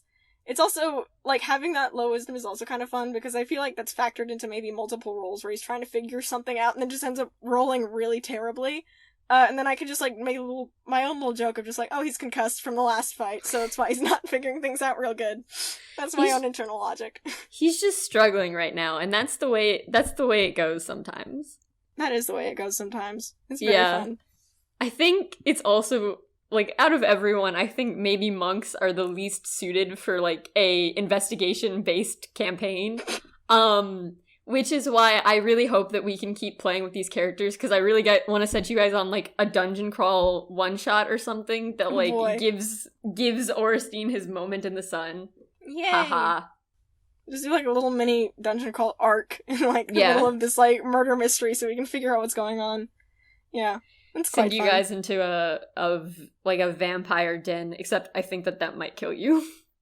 Yeah, I think it would currently. It would definitely kill, I think, a lot of us, unless we had, you know, Zira's main squeeze to back us up. They haven't even gone on a date yet, but God, everything about that I support. Yeah, I think it's super funny with Nikolai, just because, vampires are very powerful creatures, and so, like, just having that be, like, a potential ally, I was like, this is very cool. Not just, like story-wise, yes, obviously very cool, because you guys are trying to undermine the vampires, but also flirting up a vampire. But then also there's, like, a practical kind of combat application that this could maybe come up with. Yeah, and then there's also, like, just from a role-playing perspective, when Zira started, like, talking to him and, like, started being all nice, I was like, oh, damn, because I may have misremembered this, but I'm pretty sure Zira was the one who completely pulverized the vampire spawn we were fighting earlier. With, like, her final blow, I think, at some point. That's in my DM notebook, but I do not actually remember off the top of my head. Yeah. So it's gonna be interesting, because, like, the second that we kind of realized, oh, this is a friend, I was like, oh, man. You beat up his coworker and made her dead. That's not good. Because, again, that was, like, another, like, it was combat, but also, like, towards the end, kind of roleplay intense, when I was done being a horse. Had to be done being a horse before I could really do much of anything, apparently. Which I found incredible. I had to cease being a horse. Yeah, I was just a horse for, like, so many rounds of combat. But I was like, once I was done with that, I was like, maybe let's not kill this person, because, like, she was the one grappling me, and I'm good with this. And the rest of the party was like, no, let's murder. And so kind of, like, realizing, like, oh, we do have a connection to the vampires, but also, like, we have not played nice with the vampires was very kind of interesting for me to realize. So yeah, that was fun. Just kind of recognizing of, like, oh, maybe our actions could have consequences. Which is, like, another thing I kind of regard about us not being able to play in person, which is, like, just knowing when you're about to do something to dick us over by rolling dice, and not saying what for. Because I really miss that. Like, just even if it's not even, like, a dice roll for anything, if it's just to mess with us, just, like, kind of hearing that and being like, oh, we're in danger. Possibly. Quite possibly in danger. Yeah, I don't know if this is possible. I would really like, when we get to, like, the final battle, if we were, like, enough out of quarantine that everyone could come over. Because I think, like, if nothing else, fighting that, like, final, like, this is the end, and having that energy of you all being in the same room, would be very fun, and it would also allow you guys to fully gang up on me, which I think is something that you've all kind of missed out on, of, like, you each separately attack the DM, but I would really love to see what happens when you're all together and can attack the DM. Yeah, I love how that's, like, the thing that you've really leaned into as a part of this experience, is just like, yeah, I'm gonna get bullied for this. Yeah, I will get verbally, mentally assaulted, and it's fine. Yeah. Yeah, and I think that's, like, another fun thing of just, like, kind of, again, either having my mic on mute or just, like, again, kind of knowing a little bit more about the game of, like, when you start bringing out, like, dice, or when you're like, oh, well, this means this, I'm just like, fuck you, no! Stop it! Stop it! You don't need to be doing it! Put those down! No, don't! Cease and desist. Cease and desist. Stop, you violated the law! It's been a long time since I've seen a good... What is that? Is that it? Yeah, it's been a long time since I've seen a good brawl. I've been watching a lot of D&D TikToks, and that's one that's come up a lot. So have I. I've been watching... Quarantine has been me watching TikTok compilations on YouTube like a real nerd. Yep, pretty much. I think I've seen every single D&D TikTok that exists on YouTube at this point. It's very fun. It's very fun. I think one of my favorites is in response to, like, the whole trend of people rolling dice and getting, like, a nat 1 or a nat 20 for everyday interactions. The one guy who rolled a dice and got a 13 and was like, yeah, I got a 13 because I'm a normal human being. And I was like, a mood, though. Yeah.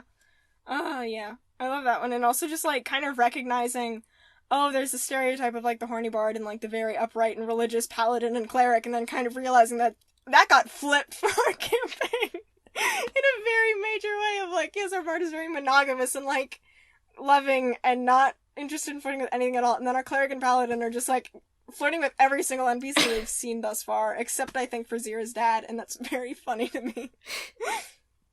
Yeah, it's very clear, like, that you guys have leaned into your own personalities in these characters, which is very fun.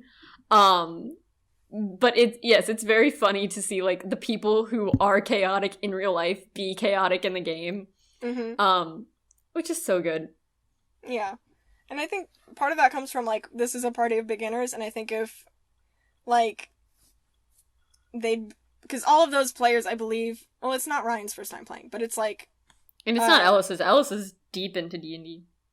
Yeah, but Ellis, I don't know if monks have a stereotype like that, but as for our, cleric and our bard, they're, like, first-time players, and so I think if they'd been immersed in kind of D&D culture beyond that, I'm not sure if they would have had, like, the same ideas for their characters to just be like, no, we're just gonna accidentally go in completely the opposite direction of what these stereotypes are, which is just so deeply funny to me, of, like, you have accidentally done the inverse of what anyone would have expected you to do.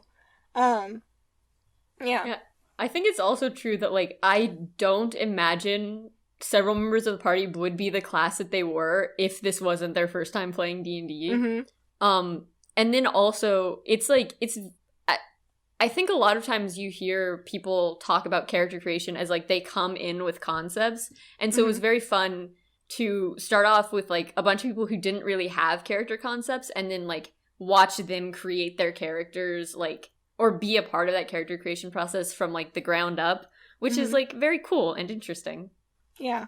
I think the fun thing about my current character is that technically she's very different from her first iteration, but she was actually a character I was meant to use for another campaign that never ended up happening. So I was like, well, I'm going to keep the name and some of it. But originally, Solwyn was going to be a bard, and she was going to be a full elf wandering around, like, a high fantasy land with a very dramatic backstory. And then I just kind of scrapped most of that and was like, well, she's a half elf and a druid, and she has 2 loving parents, so that's kind of what's going on with that. And she's in, modern day Houston, which is a pretty big shift from, like, high fantasy wandering about. Yes. I do think, so I don't know if I've told you this. I've joined a campaign, and I was originally I was looking at campaigns online, and I was going to use Tyro, just because, like, he's not a character who's been given a lot of attention just by the very nature of, like, how role-playing has worked out. But he's such an interesting character to me. I'm not using him, but I really want to play Tyro, like, as a player someday, just because I think he's such, like, a fascinating, like, the idea of a changeling in general is such, like, a fascinating thing that exists within D&D.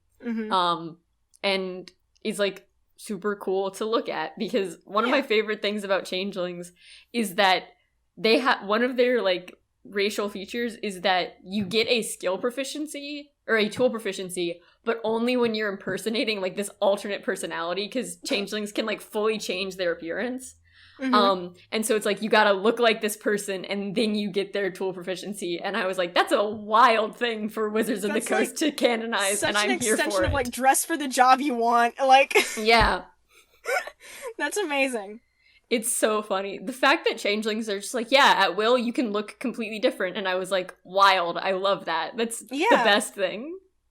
You don't even need disguise self. You just can be, like, change self.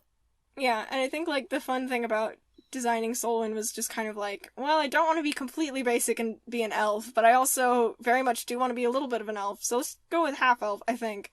And then suddenly, like, a lot of character drama grew from that, of, like, just kind of collaborating, and also my own little ideas just kind of came together and was like, oh, this is like a whole thing that just came from me just not wanting to be the person who's like, I'm gonna be in, like, because for the first iteration of Solwyn, the party that I would have joined had it happen would have also been first time players, and it would have been mostly elves, because everyone wants to play the hot people, is the thing. Yeah, and I mean, I definitely fell into that, but I think we've also gone over, like, why I specifically fell into that, and it was entirely Legolas. It was just Legolas, and that was it. I don't think we've actually gone over this. We've gone over why we make fun of elves. I don't think I've gone over how you fell into elves. So, like, I got into elves purely because I watched Lord of the Rings, and I was like, man, Legolas, though? That's the same reason. Except maybe Legolas and Arwen. Yeah, that would track. No, it was just, like, it was specifically Legolas, and it was just, like, I think it might have just been, like, oh, Orlando Bloom, because every time I watch, like, young Orlando Bloom, I'm like, ah, dang. This is a delightful thing to learn, yes. Yes, and then I got very, like, after actually, like, looking up lore, I moved away from elves, and I got super into, like, and I hate when people are, like, the exotic races, but, like, the monstrous races and these, like, interesting things. Like Furbolgs. I don't think I've built a Furbolg character for you guys. Those are so no, I have built a Furbolg character who will become immediately relevant. So you get to know that. But like Furbolgs and that whole like giant descent, and also the fact that they're just like Furbolg art is so cute, and I love them so much. Furbolgs are so good. I love them. Yes. Yeah, I have experience with one Furbolg like player in the Adventure Zone, which is just currently very good. He's a Furbolg taking accounting who's never been in civilization. It's so funny. It's great. And he has a Russian, like a very strong, like Eastern European Russian accent as well, which is just super hilarious because he's like, my head is splitting for like, what's 25 minus 18? And it's just the most hilarious thing. But yes, Furbolgs are very good and I love them so much. That's so good. Also, on, like, the same note of McElroy's and Furbolg's, Griffin's, Fantasy High character is a Furbolg druid who, the big thing with him is that he smokes weed. That's the whole joke of his character. But he's the one who I told you about who, like, cast gaseous form on himself, went inside someone's lungs, and then done exploded them. Mm-hmm. Which is very good. One of the best combat decisions I think I've ever seen. Yeah. And that's, I think, kind of a benefit of listening to all those shows is because, like, you get ideas for things that maybe aren't intuitive or, like, apparent or obvious for, like, stuff you can do in combat versus just being like, what spells do I have? Yes. Hence, horse. I definitely think that, like, horse, if it wasn't specifically trying to get out of a grapple, horse would have been, like, a really funny thing to just pull as your first wild shape is like, by the way, guys, horse! And I think that's the first time people really realized that, like, I could do that. I don't think I'd ever really mentioned wild shape before. So, like, to them it was completely out of left field, but I'd been wanting to, like, turn into something wacky for, like, just so long, for weeks. So it was fun to kind of let everyone else come to the realization of, like, no, this isn't me being weird or anything. This is just a thing that druids can, this is a built-in, this is not a bug, it's a feature. This is the thing that druids can do. At 20th level, druids can do it as much as they want, which was a strong choice by Wizards of the Coast. Yes. Like, they're 20th level. They can do whatever they want. Of course. Like, of course. I'm currently at, level 4, so I don't think we're gonna get to level 20 by the end of the campaign, but damn, if I don't want to play as this archdruid, that would be so fun. I think that it's, like, these characters definitely have promise if people want to keep playing. But it's like very funny because almost no one gets to level 20, but a bunch of level 20 stuff is either like really cool or it's just like, well, that's kind of dumb. But yeah, druids is way OP. Yes. And it was fun because, like, when I first started playing, because, like, first of all, never played before. Second of all, I was playing a spellcaster. Third of all, I was playing a druid, which is apparently, like, one of the harder classes to play as a first-time player. So I was kind of realizing this as I was putting this character together, and I was like, oh, I've made a bad decision. My choice was a mistake. No, nature girl, who vibes? Like, I couldn't imagine playing as any other class. I don't think I would have had as much fun with any other class, because, again, like, not only with just, like, the abilities, but again with, like, how I play and kind of how morality influences that of, like, well, I dig nature, so that means I'm not only gonna be cut up about, like, killing a humanoid, I'm gonna be mad about, like, killing freaking animals or monstrosities as well, so that's also gonna, like, play into that. And yeah, just kind of discovering that as I go along is really, really fun. And I think you just can't do that with a bard, man. I mean, I don't know, but I also think it's interesting because I'm building a druid for a campaign right now, and I've taken a completely, like, opposite approach to Solon, because, like, this person is actively, like, a monster hunter and goes out and kills things, and that's how they make their living. And so I think it's very interesting to think about, like, how that is also justified by druidism, because, like, if you're leaning into, like, the whole idea of nature, then also, like, death is natural. Yeah. And so it's, like, it's very interesting to think about how each class holds within it, like, the ability for a lot of different moralities. And even if it's not explicit, like, Paladin has a pretty explicit, like, you can be evil and be a Paladin. Just because that's, like, a thing that they were, like, yeah, this. But I think it's, like, it's very cool how every class can kind of, like, make way for multiple moralities and, like, multiple different play styles. Yeah. It is really interesting. And I think that is evident in, again, just, like, the people who have completely accidentally, like, subverted expectations for what their class can do. Like, I remember Shelby being like, I'm gonna be a bard. What's the stereotype for bard? And, like, I immediately, without looking up, just went, horny. And she's like, oh no! I have made a grave miscalculation. Yeah, and, like, I think there were people around who have also played D&D who were like, it's not all that, and I was like, it's primarily that. That is the stereotype for bards. That is the expectation that you're going in with. And I think Shelby completely forgot that, which is a good thing. Because I really love that we have just, like, this very, like, not necessarily innocent, but, you know, like, just monogamous, like, very loving bard. Yes, and I think it's also very funny because, I believe in our exact words was when I asked Mariah what god she wanted to worship, she was like, the god of big booty hoes, and I was like, I burst out laughing, and I was like, and then I was like, Aphrodite, only to remember that, like, you can't actually play a cleric of love in 5e. Oh, whoops. So then I was like, how do you want to play this? And, Mariah immediately went, thunder. And I was like, that doesn't really, and she was like, no, thunder. And that's why, like, I have this whole weird Aphrodite thing, is because it was like love and thunder. And I said, okay, that's the title of the Thor movie, isn't it? Yep. I'm sure it's the title of a Thor movie. Maybe not an official one, but I'm sure a Thor movie exists with that title. It's the name of, I think that's the name of Thor 4. Oh, okay. Yeah, Thor 4, Love and Thunder. Amazing! Lovely. It's just the best thing. That's so good. Aww. I like how they're following up Thor, what is it, The Dark Realms, then Ragnarok, then Love and Thunder, which feels like a complete That feels like a 180. 70s movie. That is like a very 70s disco funk movie. Yes. I'm so excited. Aw. Yee. Yeah, I think, D&D is interesting in that way of just, like, what everyone brings to the table and how everyone kind of brings in their own ideas and occasionally jokey ideas, and how those kind of have to evolve into, like, something a little bit more serious. Because I think the stereotype with D&D is, like, you start out with Lord of the Rings and you end up with, like, Monty Python and the Holy Grail, like, halfway through. And I feel like we've done a pretty good job thus far of keeping that balance, just in terms of, like, everyone's play styles and story-wise as well.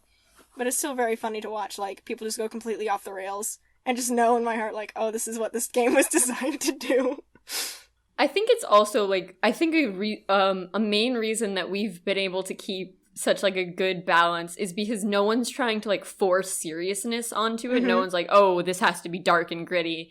It's like, yeah, you can do a stupid thing and you can make a stupid joke, or you can go on this completely, like, side quest to someone's house that was never set up, but you can just go.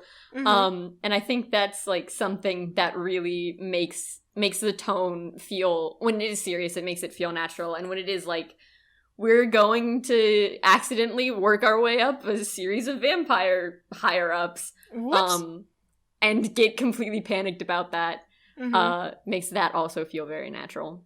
Yeah, like everything's just very organic. I think, again, as storytellers, we just kind of, there's an understanding of like, oh, certain story beats are fun, but then other ones we do kind of have to take a little bit more seriously and have to try to puzzle it out. So I think having that kind of instinct as well is really useful. And that helps when I'm taking notes, because I can kind of understand what sounds important and what's being put emphasis on, of like, well, if a combatant says this right before they, like, die, then that's probably significant to the plot in some way.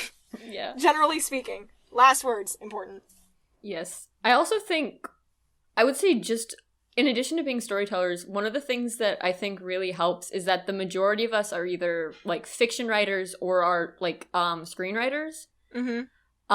And I think those two, like, skill sets are specifically privileged for theater of the mind, because both of them kind of rely on, and to a certain extent playwriting, but both of them kind of rely on, like, building a visual world out of words, which is definitely, like, something that has really helped the whole campaign and has helped, like, me personally with describing stuff, is that it's very easy to, like, slip back into that, like, screenwriter mindset of, I can describe a physical location because that's, like, a thing I have to do, or I get yelled at about it in critique. So yeah, like, okay, we have to explain these certain story beats because otherwise, like, it's gonna be like, well, where did this character come from?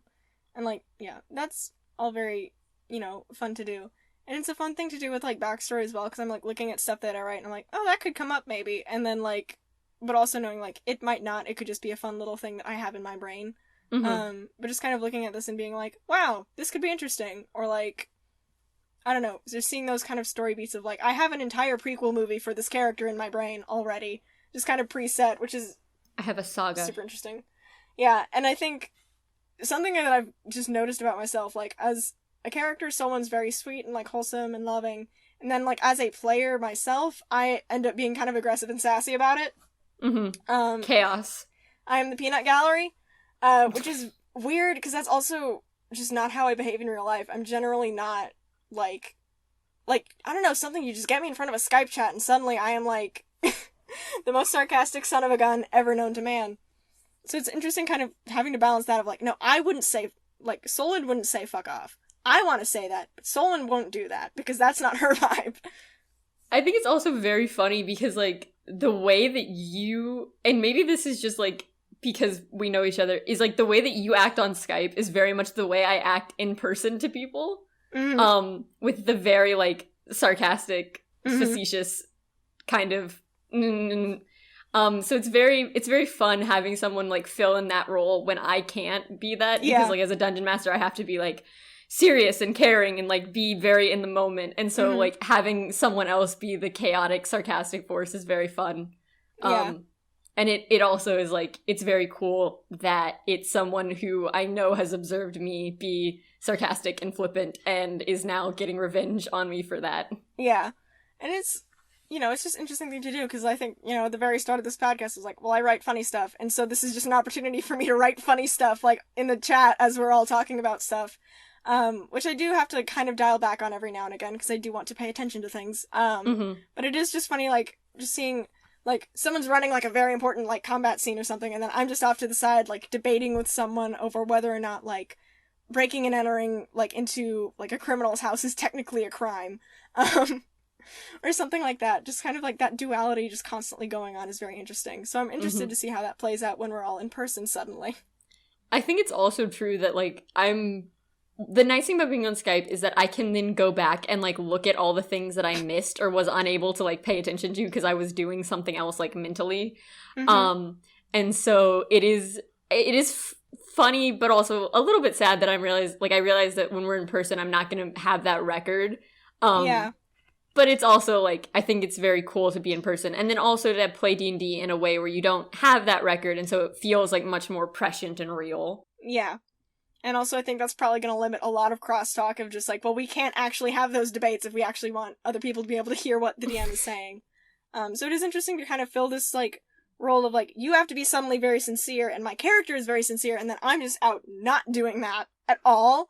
And so I have to, like, really check myself when I'm like, okay, now I'm Solwyn, so I can't really, like, sling curse words every other word in a sentence. I kind of have to be a little more toned down and laid back, which is interesting. And I think I sometimes struggle and fail with that a little bit, but it's fine. It's all good at the end of the day. Well, we are rapidly approaching 2 hours, so perhaps we should... Yeah. I think we shot past 2 hours a while ago. Well, we didn't start at 1. Yeah. So yeah, almost 2 hours. Yes. There's like a 2-second delay between the recording on Skype and the recording on my computer. But it's like 1:55, essentially. Nice. Is like where we're at. So, well, we did it. We did it. We have something. We have something. It's gonna be a lot for you to edit. Yeah, we have something that looks vaguely like episode 1. Woo! Woo! And then next week we gotta talk about a completely different topic. Oh boy. Who knows what that will be? Maybe next episode is just gonna be like 15 minutes. Who knows? We have no set length that we're trying to hit. This could end up being bad. Oh boy. Oh boy. Oh boy. Well, we'll figure it out. And again, Shelby won't mind.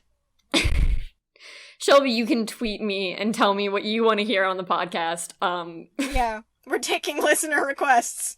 And by listener, we do mean singular. Our one listener, Shelby Edison, tell me what you want to hear. Mm-hmm. And we'll do our best. Yeah. All right. No karaoke. We don't take karaoke. No, my voice cracks too much. I think my voice has cracked like 17 times. So no singing. We will not be singing on this podcast. Yeah. Or maybe Caroline will start singing. I will refrain from singing on this podcast. No, I'm not going to break into song. I think this speaking voice is a little bit too chest voice for that. And also, apparently, when I start singing, my dog starts yelling at me. So, don't want to invite that energy. I'm very glad that we've gotten through this whole episode without Pepper being loud. That is, astonishing. It's so rare. I don't know what it is, but like someone worked some magic on my dog, and he's been quiet. The great dungeon master in the sky. Yes, the great dungeon master in the sky, indeed. Mm-hmm. Well, okay.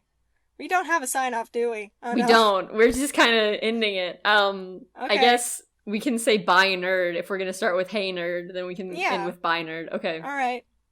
3, 2, 1. 2, 1. Bye, nerd. Oh, man. Oh, it's too chaotic, dude. It's a little too chaotic. It's fine. I'm going to stop my recording. Okay. Now. Okay. Mine's probably going to be a little bit after